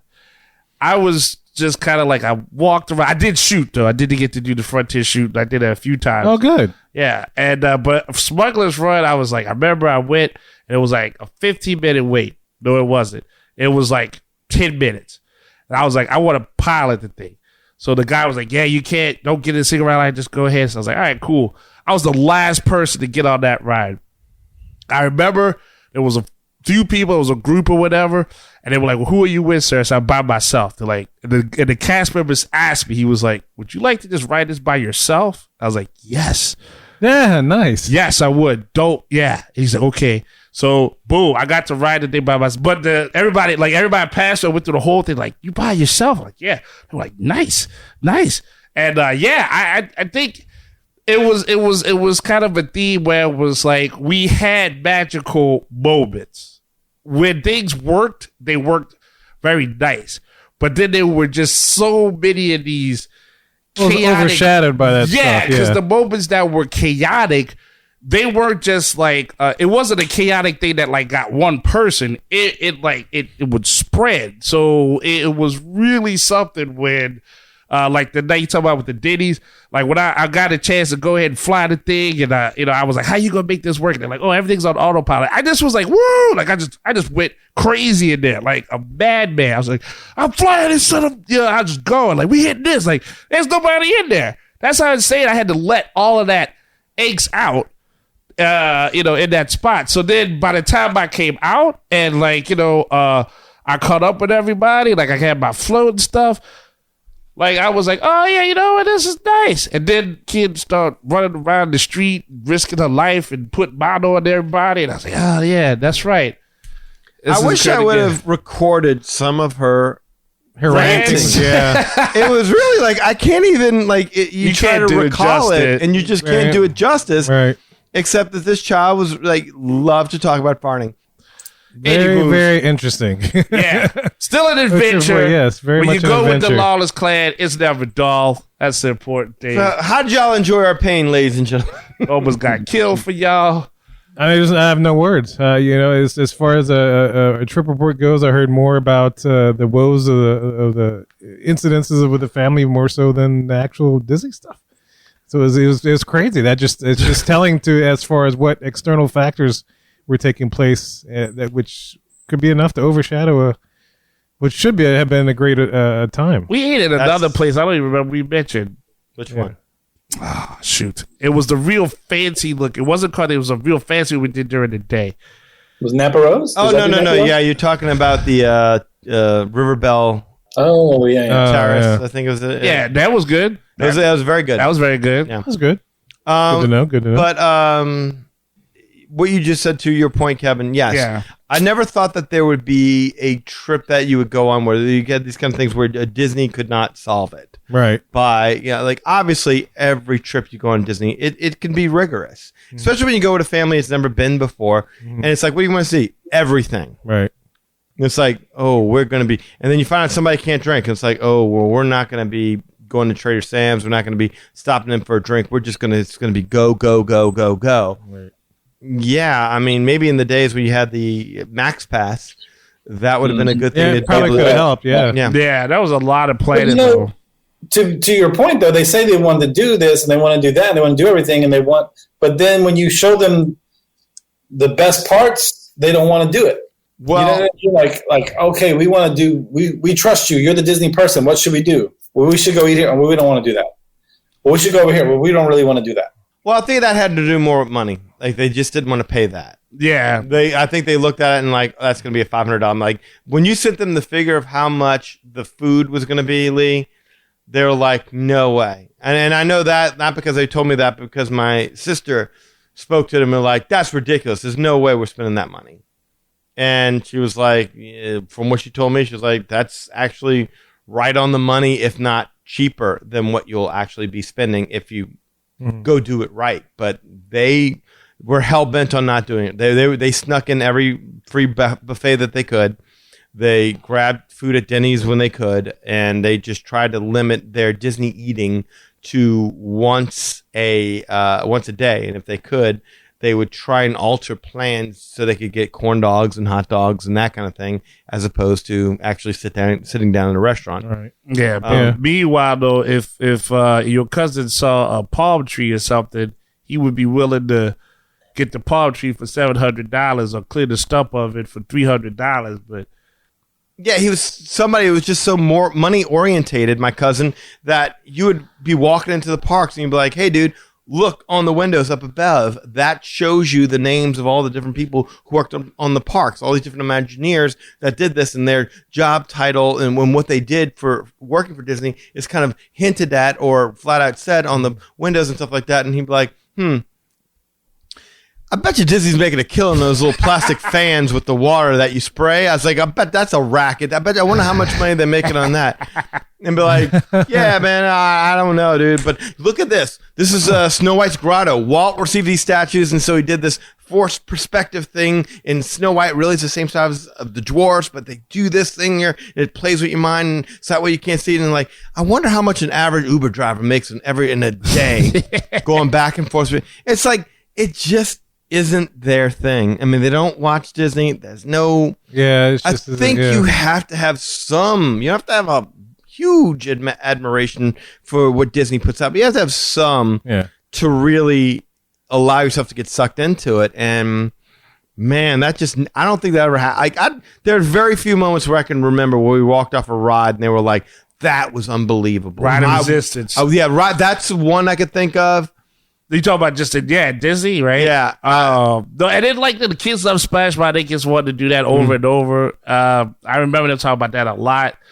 Man. And all right, to put the crazy spin on it. For the most, look, the kids got what they wanted to. I mean, like if they got ahead and wanted they wanted churro, they got the experience that they wanted merchandise. Like if they're not. We bought them everything they could possibly want. There's not much that can be said. I mean, we did a contest at one point during the one of the dinners where like we were drawing, and that inspired some of them to want to go ahead and be creative. So I think that was one of the other key things that we tried to bring across to them, and hopefully that made its mark. Because otherwise, ain't too much to say past that. There's one other thing I will say. I mean, yeah, I think you have to have one, an appreciation of Disney to be able to be over there, and two, as far as staying inside the bubble as opposed to outside the bubble, it's kind of like that old divorce joke. You know, why are divorces so expensive? Because why does it cost $4,000 more to stay in a Disney hotel than outside of a Disney hotel? Right. Because it's worth it. It is worth it. Yeah. You know, God bless the people that like to be outside the bubble, but I ain't one of them. Yeah. No, I could definitely understand that. Because you're constantly in the external world instead of fully immersing yourself in I guess a fun time for the most part. Absolutely. But then it's only a fun time if you are into the product. That's exactly it. And really, that's another thing that we didn't know that when we booked this. We didn't know about the mono. We didn't know that they didn't really know Disney. We didn't know that, how far the hotel was from thing walking, right? Where things were in retrospect to another. When the bus drops you off, how many buses were there? Which ones you can take? How much it all cost? Kind of stuff. Yeah, all kind of stuff. And in California, they have multitudes of everything, but they don't know like what's the most efficient way of something. You just have choices, and really being in the bubble, that's when it's the most effective. You go ahead, you check out whatever you want in the Disney area, downtown Disney, and then like you walk out, your hotel's right there. You can buy as much stuff as you want. So you walk out, hotel's right there. Very convenient. Yeah, and like and it's important. I mean, this is nothing against people that got to sleep by a bus stop or nothing like that. But I mean, really, I want to go somewhere where it's like, hey, look, everybody I see, they're smiling. They're wearing clothes that, like, they know that when they go to work, they couldn't wear. They're wearing mouse hats. They know that in this general area, this is where you get to be as creative as you possibly can be, as much as you want. You like Captain Bear, you wear all the Captain Bear because you want. Well, they've all bought into it. They've all exactly, and so you're with like-minded people, and you keep that in the bubble. But once you go outside of that, you don't want a piece of that. It takes you out of that. Yeah, you don't want a piece of that. Definitely takes you out of that, and I'll never do it like that again. Some things are just worth. I can't say I'll never do it like that again. I'm sure there might be another situation like this with somebody who does really want to do this and does take it seriously.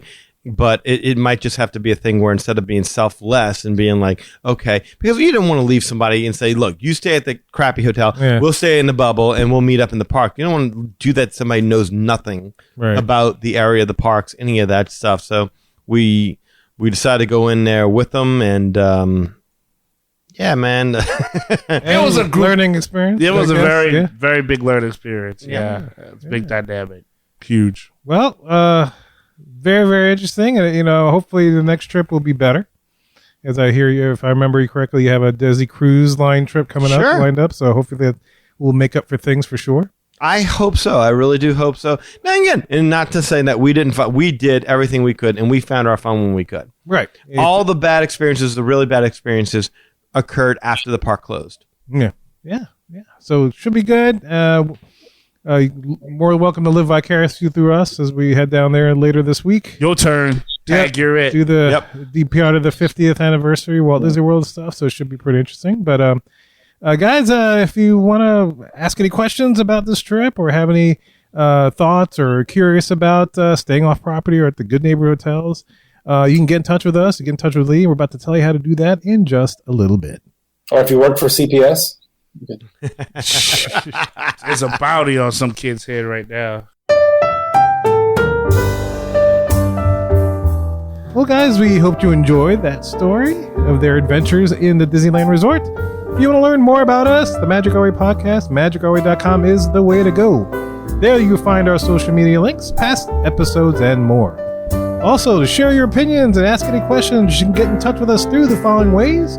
You can shoot us an email at show@magicourway.com, or you can call or send us a text message at 1-815-MO-WEEKEND. That is 1-815-MO-WEEKEND. 669-4226. I'm going to have mono soon. Mono. Sorry. Mono weekend. Monorail.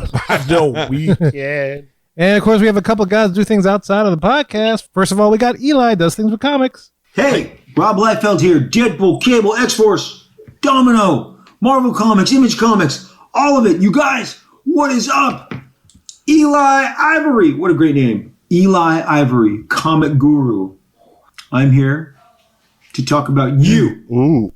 I am here to say, check out ivorycomics.com. That's right, you. Check out ivorycomics.com. ivorycomics.com. If you're not doing that, you're missing out. You're missing out. The Savages comic cannot be beat, cannot be surpassed. You need to check it out, experience it for yourself, and you know the story. It's all about the glory. Congrats to you and all the magic that you're making with your Ivory Comics. Eli Ivory, comic book guru. Check out ivorycomics.com, comic book guru, Eli Ivory, the whole package. Deadpool said to. Do it.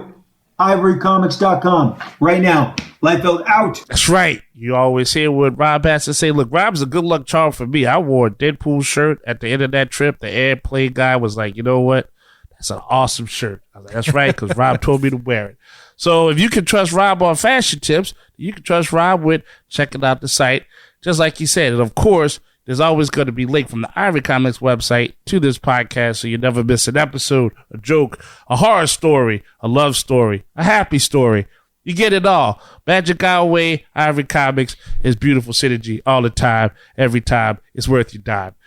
You can check me out on Facebook.com, Eli H. Ivory. As long as you're a real person, hey, you're more than welcome. But if you're a bot or like somebody that runs across the street, I can't help you no more. Done. I walk away. Too old for that. Project Geisha has a Facebook page, so facebook.com/Project Geisha. Instagram, you can find me there, eIvory504. And of course, on Twitter, you can find me at Hancock10166. So if you appreciate the madness and you're just bringing me the gladness, thank you very much. And if you want to book a vacation out to the Disneyland Resort, you could do so through Lee. Lee, tell them how to do this. Just give me a call at 832-431-1621. That's 832 to live and die in LA. 832-2LVNDIELA. To live you can email me at lee@magicourway.com. You can check out the Facebook page at facebook.com/Lastovica Travel. That's LASTOVICA Travel. On Instagram, you can find me at You Got a Friend in Lee Travel. And on TikTok, you can find me at You Got a Friend in Lee. And if you do any of that, we'll get you hooked up and booked up with no. Don't stop a gang member in the middle of the freeway of Vika. Good advice, as always, sir. I thought it was going to be 832 Lola. Lola. Oh, man. In addition, guys, there's so many ways to support the show as a whole, and you can find them all on our website, magicourway.com. Any way in which you can support the show is deeply appreciated. We also want to take a second and thank you for being a loyal listener, and we always love hearing from our listeners. All opinions are always welcome on the Magic Our Way podcast, so make sure you get in touch with us today. So, Mohegans, we say Kwaherini. My name is Kevin. And I'm Danny. Magic out.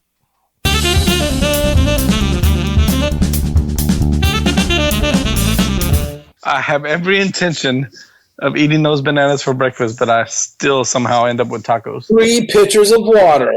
Hey, it's Lee from the Magic Our Way podcast, and when I'm not stuffing tacos down my throat, I'm listening to the Mad Hatter Radio.